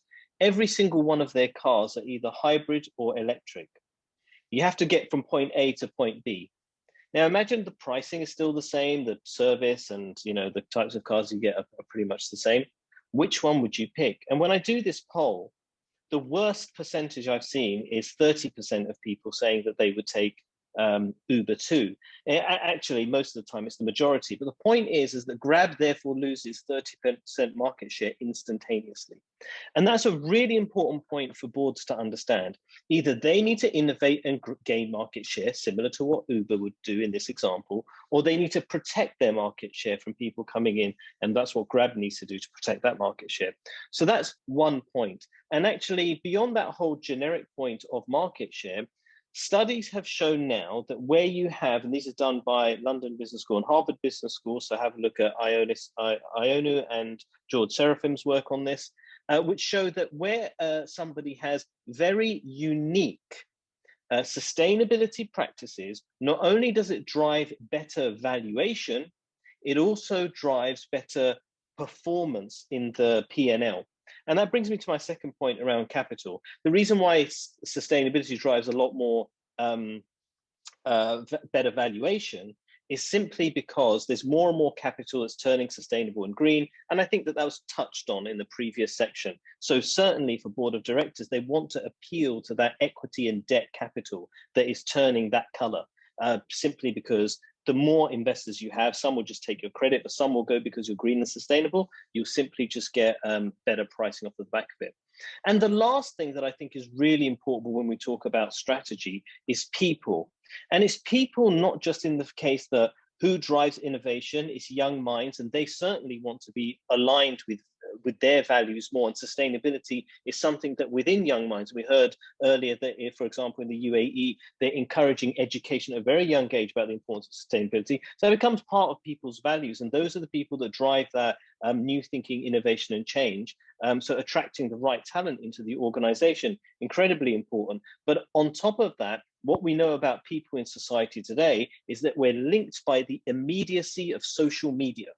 So the moment something is not quite right, it can go viral very quickly. These are all very important strategic implications when it comes to sustainability. Imagine you had a social or environmental kind of faux pas or issue within your organization. How quickly could that become public? The next part is around governance. Now, I'm not going to talk too much about this simply because I know that Blake is going to talk about risk, and that's a large part of it. But I certainly think that it necessitates certain things from a governance perspective. The main board needs to be asking about strategy when it comes to sustainability, as discussed before. But at the same time, the nomination and remuneration committees need to be talking about aligning outcomes from a sustainability point of view to performance objectives, and also appointments of key people like CEOs and so on and so forth. Why? Because not everybody will buy the story. Some people will buy the story, but they won't do anything about it unless they're incentivized to do so. So that kind of needs to be pushed through. And that's a very important part of what the NRC will do from a board perspective. And of course, I'm sure the risk part will be talked about in a bit more detail. And of course, from a good governance point of view, you need to have representation on the board to ensure that there is strong understanding of sustainability, and that requires funding for development of board members. And the last thing I would talk about is culture. Now, on this last point that I'm going to make, organizational behavior is the key thing in order to make a change occur. You can come up with an idea, but does it manifest itself in the organization? And the reason why I've started with the board and spoke about the board is simply because the reality is that banks are full of proud children of Milton Friedman and the Friedman Doctrine. It's very simple. They've grown up in that era. And you can't change that DNA of people too soon. It doesn't happen very quickly. I myself, as a CEO that was driving sustainability, faced these issues. And even as CEO, I actually did not have the full power to make the change. That sounds crazy, but that's the reality. So actually, from a culture point of view, it needs to be driven from the board down, because not even the CEO is powerful enough just to make it happen on their own, simply because the number of Milton Friedman's not know his actual children, but I mean in terms of philosophy that permeate through banking organizations. And because of that, banks need to come up with purpose that drives the organization. It's one of those things which is, name me a sustainability purpose that resonates within banking. And people, it would just be tumbleweed all day long, because no one can really think about it, because it's not a topic that goes into the purpose of the organization. The only people who can change the purpose will be, of course, the board of directors. The last part I will stop on is why Islamic banks are better suited to driving sustainability. It is simply that the DNA of Islamic banks has been calling out for something other than profits. So to go beyond profits. It's been that way for a very, very long time. And because of sustainability, it's allowed Islamic banks and people who work there, and it's a bit more, I'd like to say, it can be a bit more challenging sometimes than the regular conventional banking side. It allows them to be able to connect it with their values and actually with the DNA of Islamic financial institutions. There's typically a story I tell, but I've realized that I'm kind of slightly out of time now, so I'll stop there. No, that's fine. That was fascinating, Oz. And well, let's begin to address Milton Friedman's concepts and maybe start to refute them even today here on the panel, right? So, and maybe, I'll just take a few quick minutes to address one of the questions that was brought up in the last panel that was kind of held over for this one. Now, on that note of really generating within Islamic finance the right profit, the just profit, the ethical profit, would you see there to be a trade-off between doing the right thing and doing well as a business? Yeah, so I don't think that those things are at all mutually exclusive. The reason for that is that what are you looking at in terms of, what do you mean by well off exactly? So is it in long term or is it in short term? And that's the question. So if we don't talk about sustainability and we talk about conduct, we know the many fines that have been given out for mis-selling as an example. So what we know is in the short term, those types of things were, well, very beneficial, but in the long term that they're not. So I think that very simply in terms of the point raised in a technical fashion around market share, in a technical fashion around what your balance sheet and your trading multiples might look like, that will indicate that that's not the case. I would also say that the next step on from there is to be able to start to price public goods. I think that's the next generation, because effectively public goods are not priced properly into anything. And as a result, we don't take that into the cost base. I think that's the next step.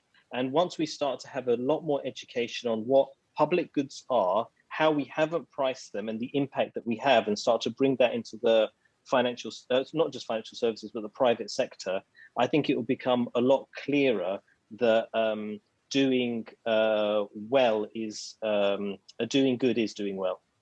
Excellent. Thanks for that, Oz. Next up, I'd like to bring on Blake. And Blake has done incredible research. In fact, there was a study published recently, and he's going to talk today in the intro on climate risks to financial Islamic finance institutions. So Blake will now introduce us to the inherent climate risks embedded within Islamic financial institutions. We will be able to sense the urgency that currently spurs Islamic FIs to acknowledge, investigate, and account for the risks faced. Blake, over to you. Thanks. And yeah, we'd have released 2 reports so far, one focused on Malaysia, one focused on Indonesia, and have one on the UAE coming up in about 2 weeks. And really, I think one of the points that Oz made is really foundational for this research. The idea that the green is expensive and unsustainable activities are cheap. And really what the report is based on the fact that relationship is flipping and is going to flip entirely over the next few years. And the reason for that is because unsustainable activities include lots of things that have social and environmental and economic costs, but they're not internalized.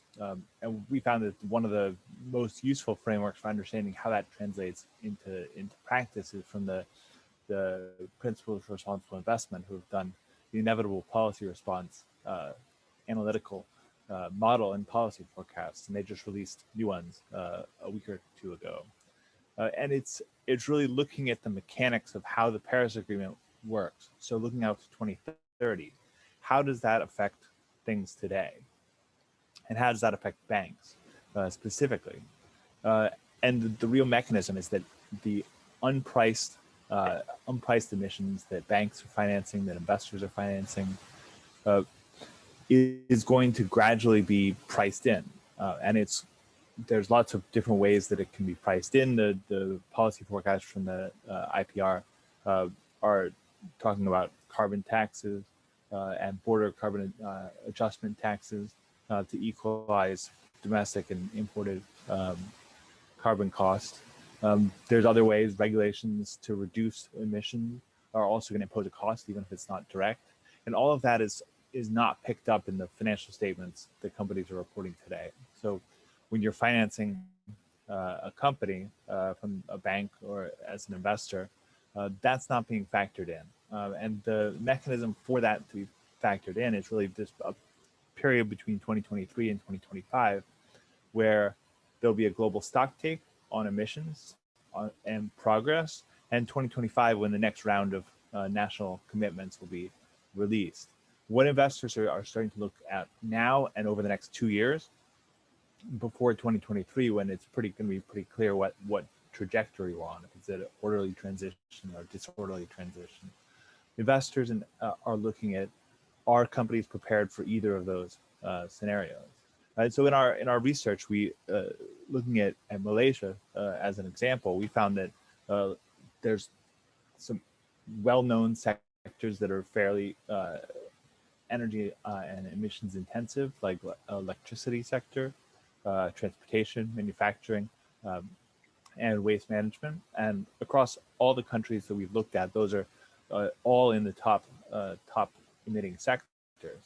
But then there's also the fact that not in many cases, electricity, transportation, there's the direct producers that are emitting the emissions, but they're responding to demand. And so other sectors are creating demand that's incentivizing those emissions be produced. And if you're a financial institution, you have a footprint in both sides of that. So you can focus on just investing in renewable energy, but some portion of that investment is going to, the impact of it is going to be diminished by the fact that your other investments are increasing demand for electricity by not investing in energy efficiency technologies or new mobility strategies, as the example with the Grab versus Uber 2.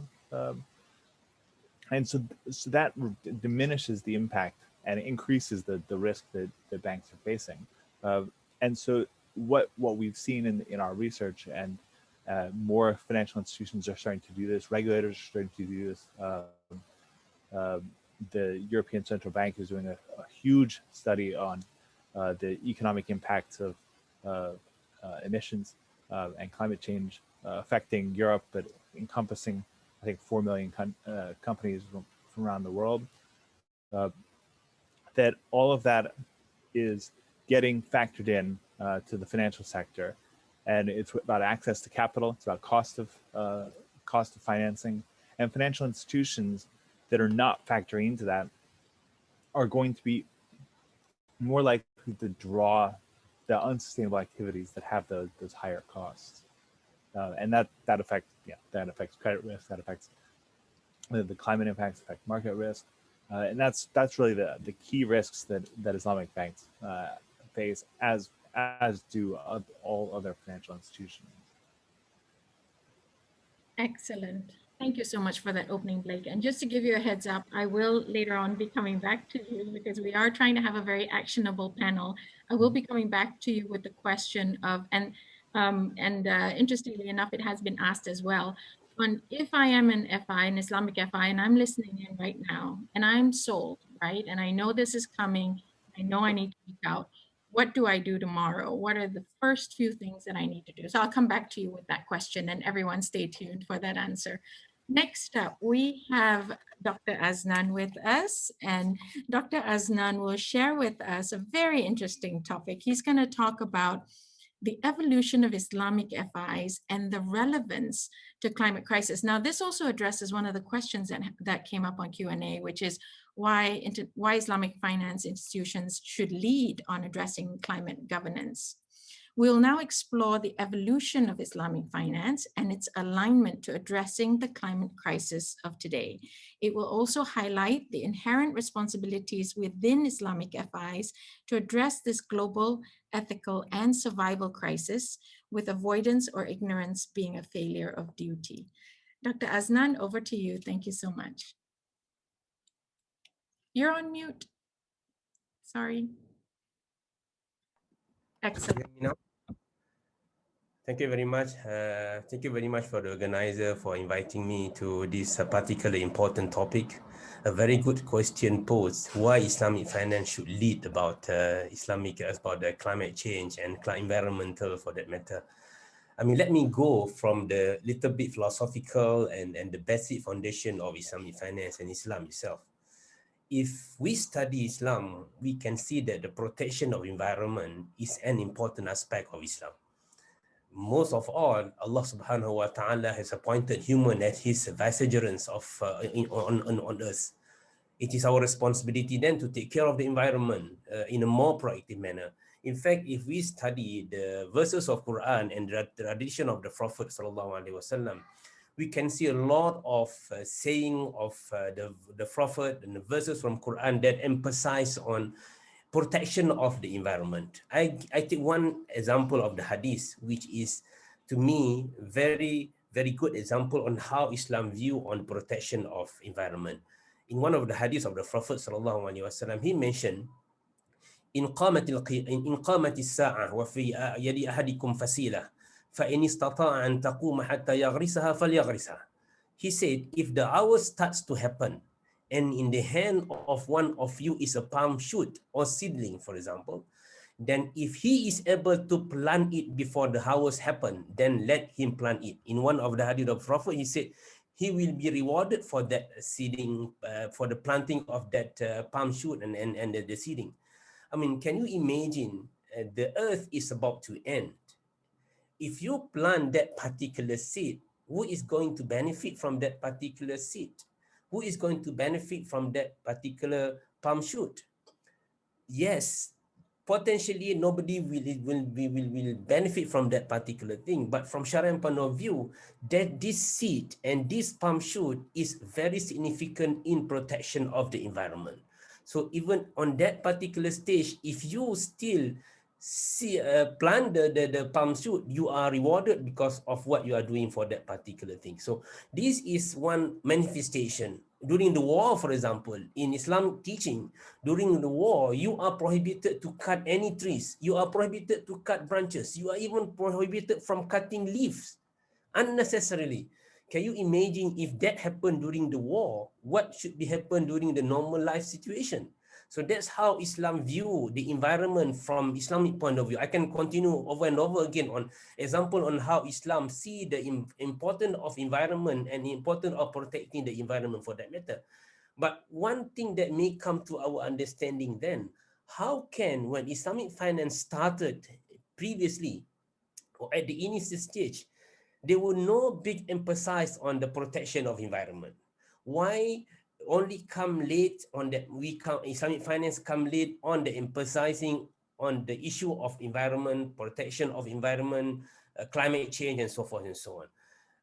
Let me put into perspective from the evolution. Now I finish on the issue of, on the part of the philosophical and the foundation of Islam itself. And Islamic finance is, if you study Islamic finance, it is what we call mu'amalat. It is only a branch of Islam in general. So any branches of Islamic practical aspect, be it mu'amalat, be it economic in life, be it normal life, it shall not in any way be departed from the basic philosophical of Islam. So the question that may come, as I put just now, why when Islamic finance started, we did not, or Islamic finance did not emphasize on the protection? If you go back on the evolution point of view, when Islamic finance started, the intention of the scholars of that particular time or economists for that particular time is to give alternative to conventional finance. Okay, So they single out certain things which they consider to be clearly in contradiction with Islamic teaching. So they single out the interest issue, the riba issue, they single out the gharar issue, the uncertainty issue, they single out the activities which are contrary to the Sharia. So every time when they put into new product, when they consider allowing a particular new product, they look at it from this, what they call as negative approach to Islamic finance. Means that whatever are not allowed, then we should take it out and it become compliant with the Sharia. So this what you call negative approach to it. However, after certain evolution, and then we can see Islamic finance has expanded, has grown in many years. It become double digit in terms of the growth and everything. Now, the scholars and the economists come back to very basic principle of Islamic finance. What is Islamic finance all about? Then they come the understanding that Islamic finance, the intention of Islamic finance is to what they call achieving the maqasid of Sharia, the high purpose of the Sharia, in which protection of the environment is one of the very important element of Islamic finance. Now we come back to, of course, when we talk about negative screening that I mentioned just now, looking into the prohibition of gambling, for example, the prohibitions of uncertainty, for example. From there, you have taken out some elements of contradicting to ESG already, for that matter, SDG, for example. Protection, I mean, when you talk about prohibition of interest, for example, prohibition of gharar, uncertainty, for example, you will prohibit the gambling sectors. When you talk about prohibition of non-Sharia compliant element, you will take out tobacco. So there are already element of compliance to SDG and protection of environment in that particular negative screening initially. After Islamic finance grow further, you can see that in many countries it record double digit, for example, it recorded double digit, for example, for that matter. Now the scholars come back and discuss, look, what are the areas of finance that basically should be the core of Islamic finance? So one of the most important thing that we look now, and by right, it should be from the very beginning, but as I mentioned, as part of evolution, one of the things that we look into now is the protection of the environment. There are so many verses and verses of Quran and prophetic tradition, for example, saying his act that put emphasis on the protection of the environment. Now we have to realign Islamic finance to be able to give fruition to its purpose, very purpose of the Islamic finance, which is protection of human, protection of religion, protection of environment, protection of wealth. All those come within the very basic of Islamic finance. Hence, moving forward, I believe Islamic finance is a natural vest for financing with protection of the environment and managing the climate change moving forward, inshallah. Thank you. Thank you so much, Dr. Hasnan. Yes, and that was put very succinctly in terms of why Islamic finance is well positioned and built within the DNA of Islamic finance institutions to actually be able to lead the way in climate governance. Now, if I may start taking the questions, and there have been a few that are interesting that have come in, and we'd like to get through them. So Oz, if I can go to you first, maybe, and addressing one of the questions that we have here, and I'd like to build a little bit upon it. It says, is the demand side more effective in shifting companies' focus compared to the regulated side? Now, along that side, that question, I'd just like to build upon it and ask your view, based on your experience, does the ethical orientation of an Islamic financial institution allow for that public awareness to create this demand side need and requirements from the public? And alongside that, are public commitments from the industry important as well? Yeah, so let me take the point around demand. It's a broad topic, right? So let's try and segment it out. When we talk about demand from the point of view of investors, which is the point of the change of nature of capital, there's a bunch of statistics I could throw at you, but let's just, let's assume that I'm not lying. That side of it does make organizations respond in a generic way, not a unique way, right? So, and generic responses are accretive specifically to listed companies or people who are raising debt capital markets. From that point of view, there is an accretion of value. I think the question is talking about focus more from an institutional perspective, i.e. the core purpose of an organization. And I think the demand can do that from an investor point of view. It can. For example, there was a citation from BlackRock. I don't think it's done, everything it should. It can do that. But I do think that that demand side coupled with regulatory leaning, because I think that right now, particularly in financial services, regulators are trying to articulate the financial stability point clearly to be able to put it into its pillar 1, 2, 3, whatever it needs to in terms of financials. I don't think that that's well articulated from a data point of view, so they're not doing that, but it's certainly leaning a lot more. I think that interventions from regulators is very powerful. Let me give you an example. For a company that might not be in, I don't know, oil and gas or something like that, something that really jumps out in terms of in trouble from a capital perspective, just a run-of-the-mill company in another sector, they may affectitiously do something to improve their kind of attraction of capital. But the moment a regulator demands task force for climate-related financial disclosures within a market or an industry, that was going to be a big change, because the recommendations of TCFD require a significant amount of meaningful disclosure that you can actually then compare, right? So I think that that's just really powerful. I think that, for example, value-based intermediation was run by the industry, but it was leaned on by the regulator as like, look, this is something you should be doing. It accelerated a number of Islamic banks in Malaysia, and therefore Malaysia's Islamic banking sector ahead on the sustainability agenda. It shows that power. So I think it's a bit of both. I don't think it's each will have an impact. Together, they're more powerful. What was the other part of your question you mentioned? Well, actually, I'm going to build just a little bit upon your answer to address another question that was brought up in the previous panel and brought over to this one. Since you mentioned TCFD and obviously light framework, whether it's GRI or SASB or CDP, how are Islamic financial institutions currently aligning themselves to the sustainability frameworks? What have you seen in the market? Yeah, so right now, what people are doing, at least in within the banks in Malaysia, so I can talk about roughly what most people are doing. So number one is people worked on the VBI related matter, which is aligned to the Global Alliance for Banking on Values. So that's broadly around the concept of triple bottom line. It's a broad concept, but they popularized it within banking. Then you have people signing up for the UNEP-FI Principles for Responsible Banking. In Malaysia, there was obviously CIMB as well cited on that one.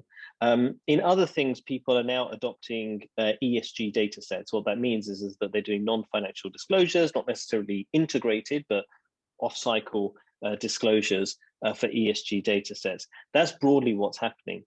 Are we seeing the linkage between the SASB materiality map into, in a consistent manner, into either the disclosures or into risk management practices? Not that I'm aware of, but again, it comes back to that organizational behavior point that I mentioned, which is sustainability, even if it's trying to be pushed by a particular individual, for example, a CEO or a department, which it typically is, you're lucky if you can get the people within the functions and businesses that are doing the day-to-day banking, making it all happen, do sustainability off of the side of their desk, you'll be lucky. So I think there's a whole organizational behavior point around the ability to say, should you or should you not align yourself with SASB materiality map, for example? Should you be mapping out in your industry what is unique and generic practices for your industry? I don't think that that's generally being done.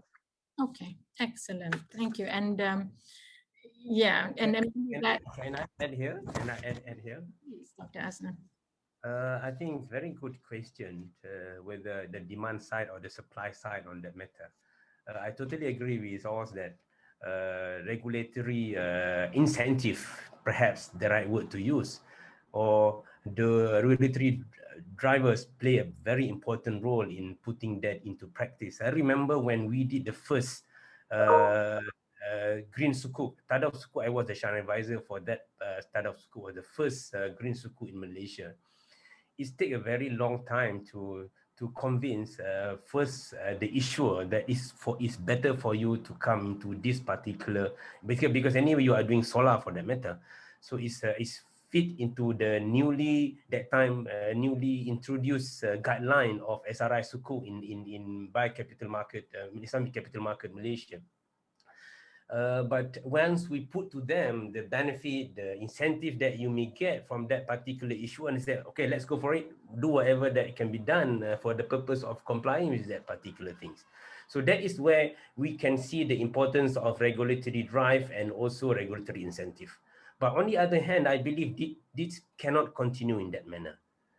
If you're talking about banking or financial aspect in Malaysia, for example, I believe Islamic and conventional, we are equal in terms of very new into this particular disclosure, TFCD disclosure and everything. We are TCFD disclosure, for example, we are still very new. But I believe Islamic finance should be the drive for this, because you're talking about protection of environment, you're talking about climate change. We should be, as you mentioned, this is our DNA. We should be the one drive this particular thing. That's why when Bank Negara come with the value-based intermediation, they are talking about Islamic finance alone, because they understand that this is the very nature of Islamic finance.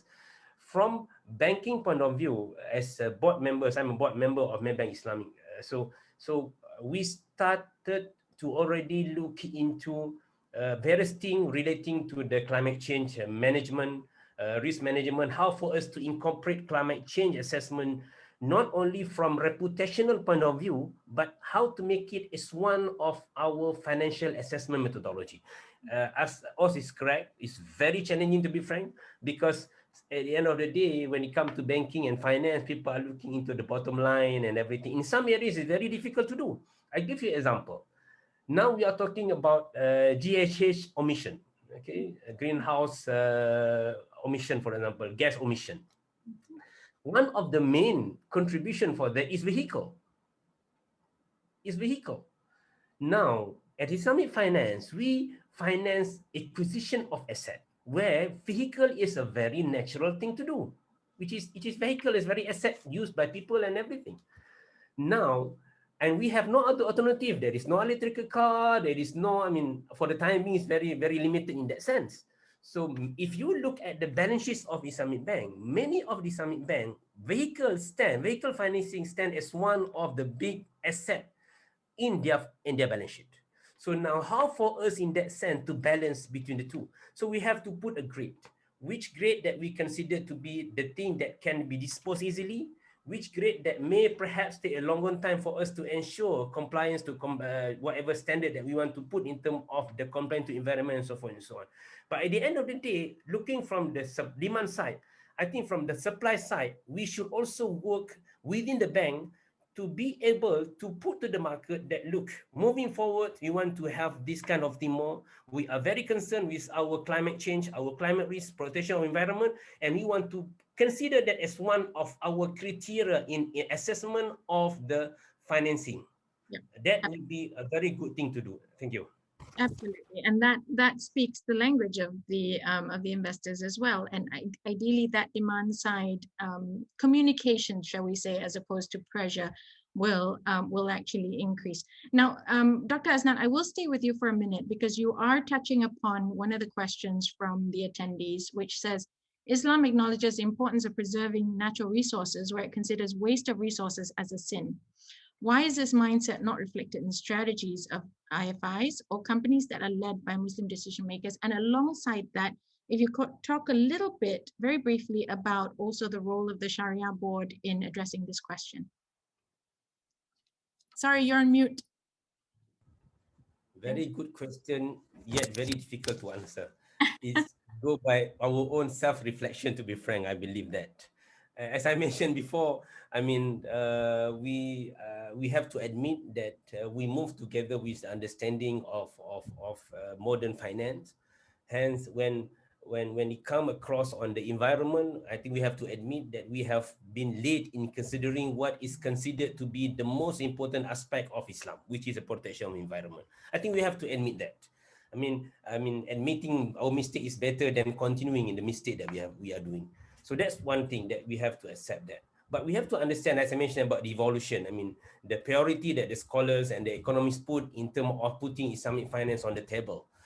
That particular time, the intention is to put an alternative to the Muslim, and perhaps they look into the interest, looking into element which they consider to be much bigger in terms of to be avoided by Islamic finance. Yet after that, they come with the positive screening when environment come to the picture, moral issues come to the picture, and protection of the earth, the people, and everything come to the picture. But I believe that moving forward, I think as people working in the industry, we ourselves, I come on two sides in this manner. First of all, as a board members, another one come as a Shariah scholars advising some major bank in Malaysia and some major bank in Middle East as well, sitting on two main regulators, Securities Commission of Malaysia and also in Dubai, Hajjar Authority of Central Bank of Emirates for that matter. So I can see a lot of evolution in terms of considering the positive aspect of Islamic finance, including also looking into the environment. I believe the next years to come, we can see the evolution not only from the Sharia scholars' point of view, but also, us put it very clearly just now, the most important people that should drive this when it comes to organizations are board of directors. Board of directors. Even Sharia scholars come secondary compared to the role to be played by the board of directors. So we have to really go for the people that can influence the organization in terms of directive and everything. So the board of directors should play the role for that matter.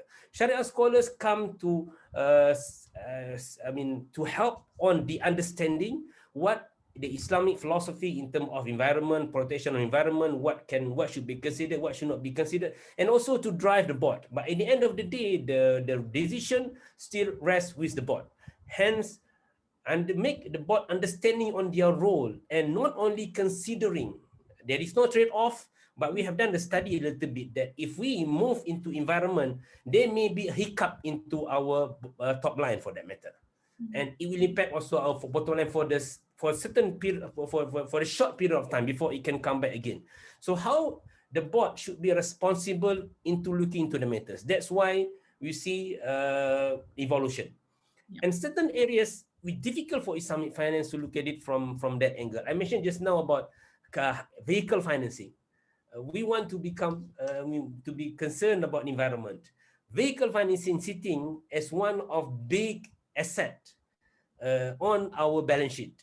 Okay, so we have to really consider and balance between the two in terms of what are the priority and what are the plan moving forward in terms of compliance with all the environment standard, SDG goal 13, for example, on climate change on that matter.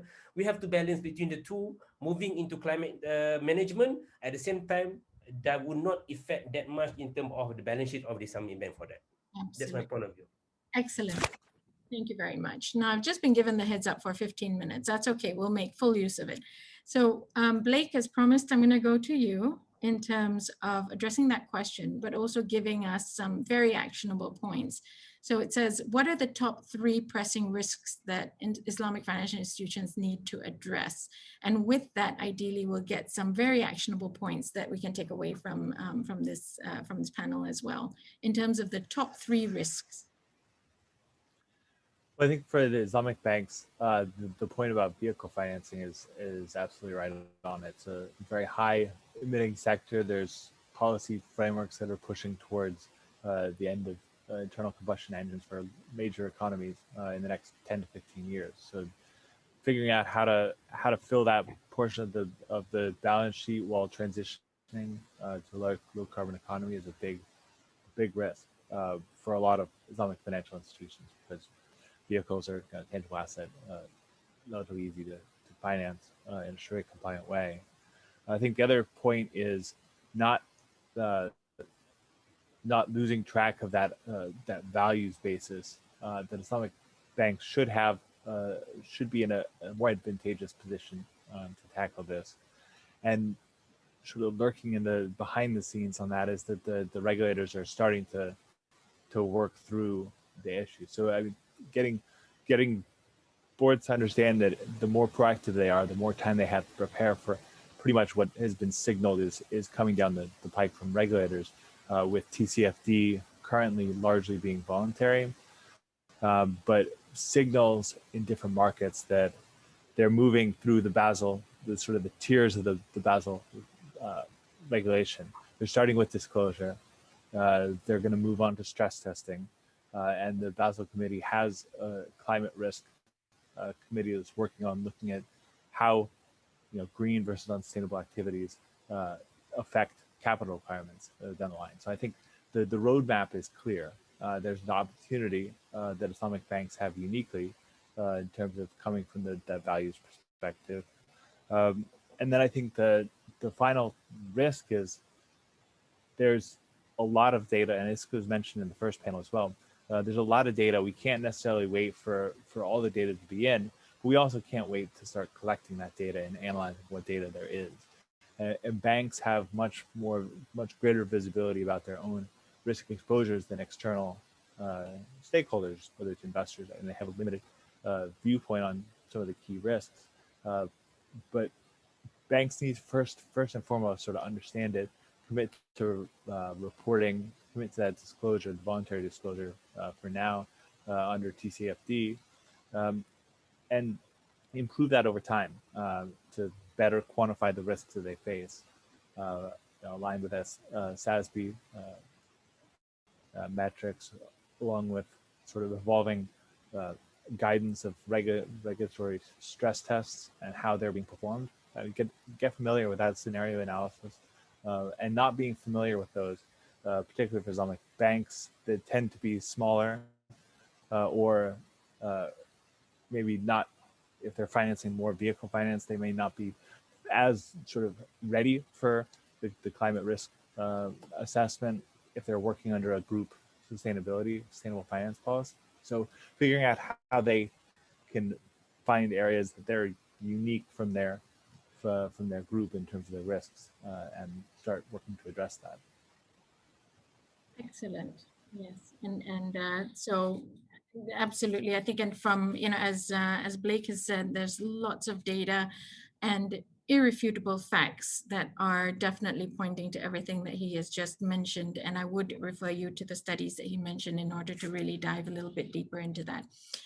Oz, if you're up for it, I'm just going to do 3 quick fire round questions with 2 answers each, yeah? Just to get through these questions to be fair to everyone who's here. So number 1, do you see Islamic financial IFIs being overwhelmed from a resource perspective in complying with VBI? And I assume this is someone who's had to respond to the VBI questionnaires. Only if they dump it on a person or a 2-department team. I think that's the issue. So I think that, I mean, I'm probably, I don't mean this in the way it will come out. I'm sure it's not what I mean, but I think that it really is a vacuum of leadership if that happens. Basically, you need to understand what it is. It isn't just trying to outwardly show X, Y, or Z because one person's working really hard at exhibiting that. It's effectively an organizational transformational change. And it's not a transformation from a project management point of view. It's a culture piece. So that's people transformation and people transformation change management. So yes, if it's dumped on a person or 2, but as an organization, it should be easily absorbed into what people are doing by 1 or 2 small changes that everybody can do. That's the short answer. Thank you. And that obviously applies to all the other reporting standards as well in terms of really incorporating it within their business processes. Next one, really quickly, last 5 years, changes in board culture. That's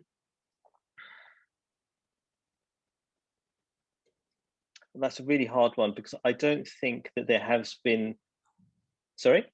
Let's keep that on hold then. I'll go to the next one. Well, I'll tell you what I think. I think that do boards now desperately become quasi-management? It still happens a little bit, particularly on pushing numbers, when that's not what the role is. It's really more of a strategy, governance, and culture piece.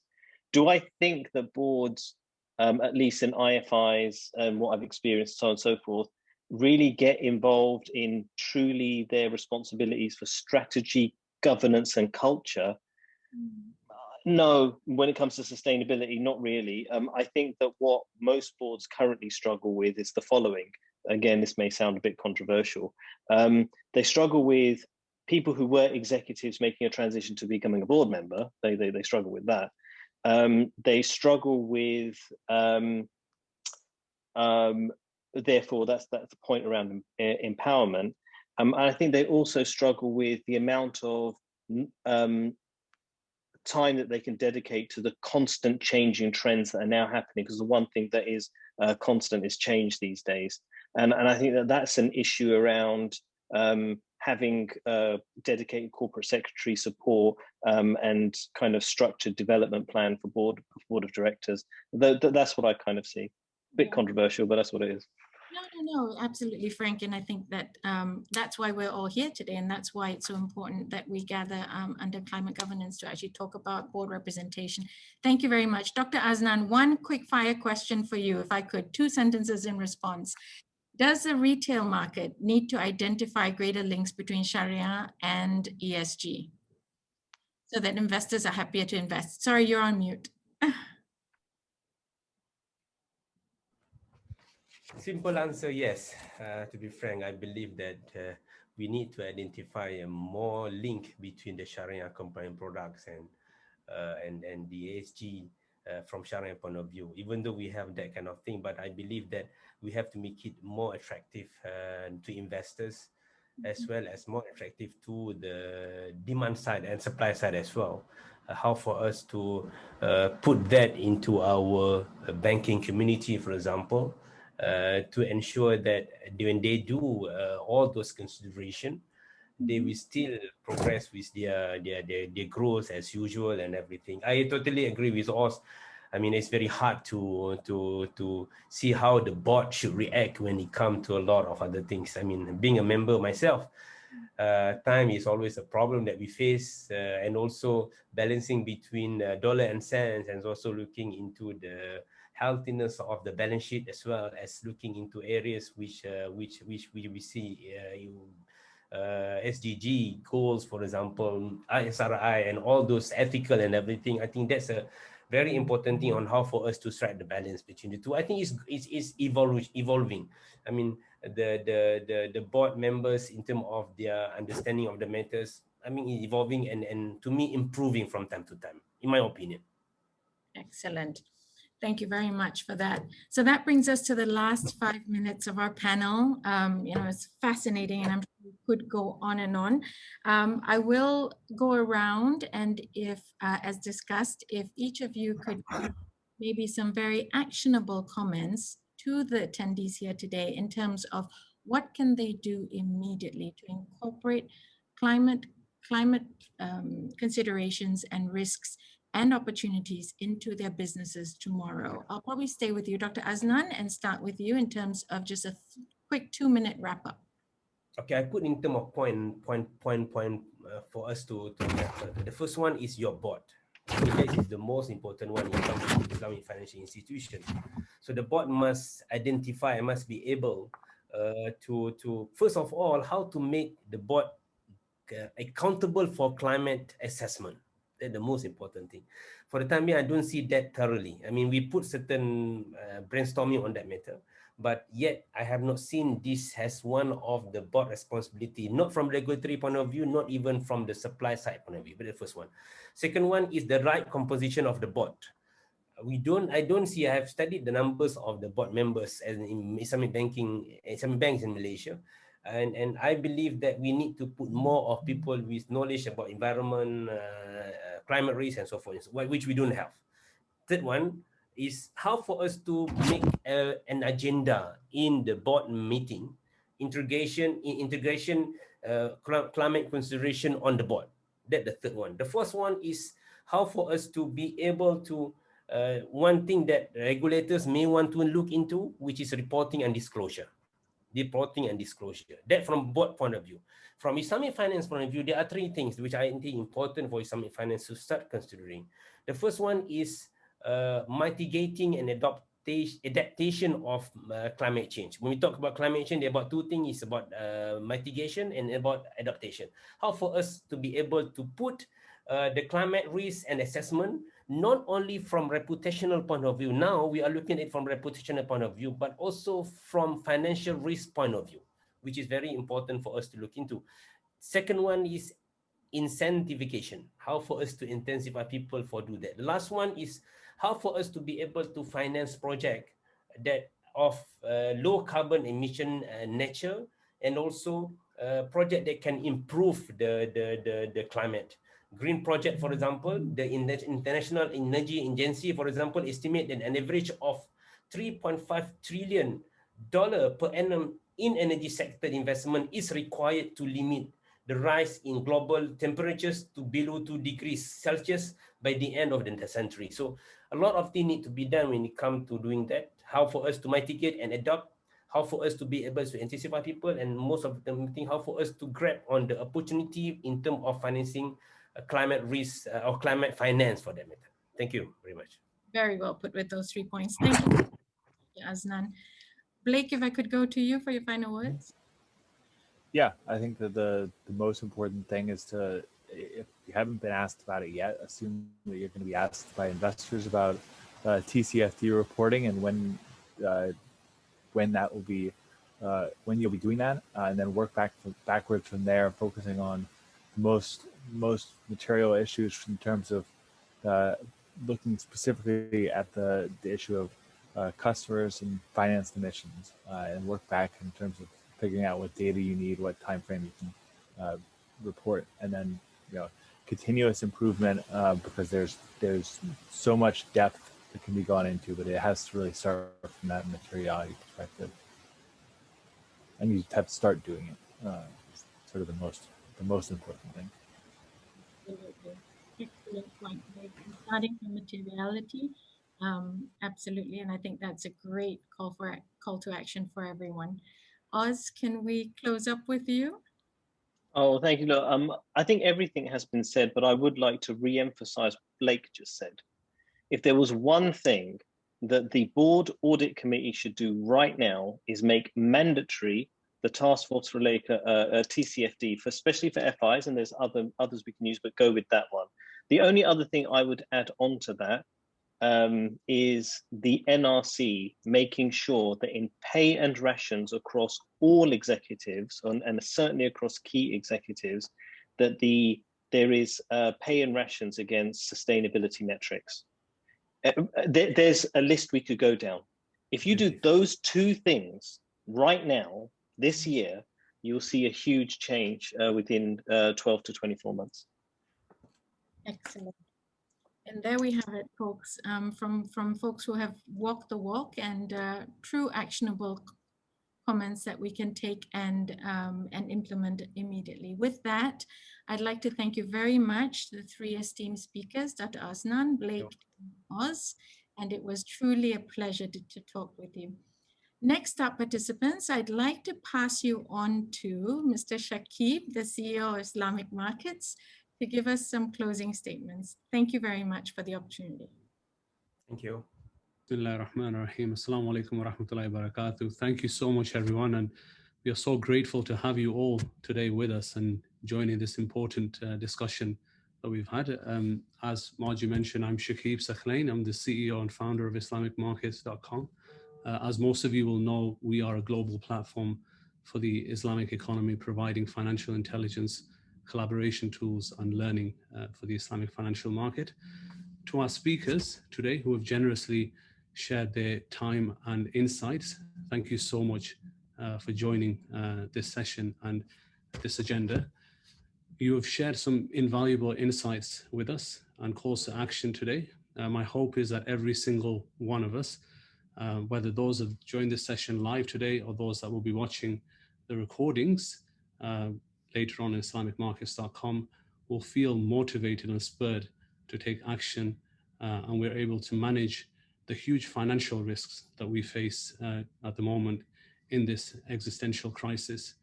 This session is part of the Global Summit on Climate Governance, which is taking place until Friday this week. Right now, you are seeing some of the posters of the upcoming sessions. I do encourage everyone to take a look at this and participate in the upcoming sessions. Thank you so much. Pleasure having you all. Thank you.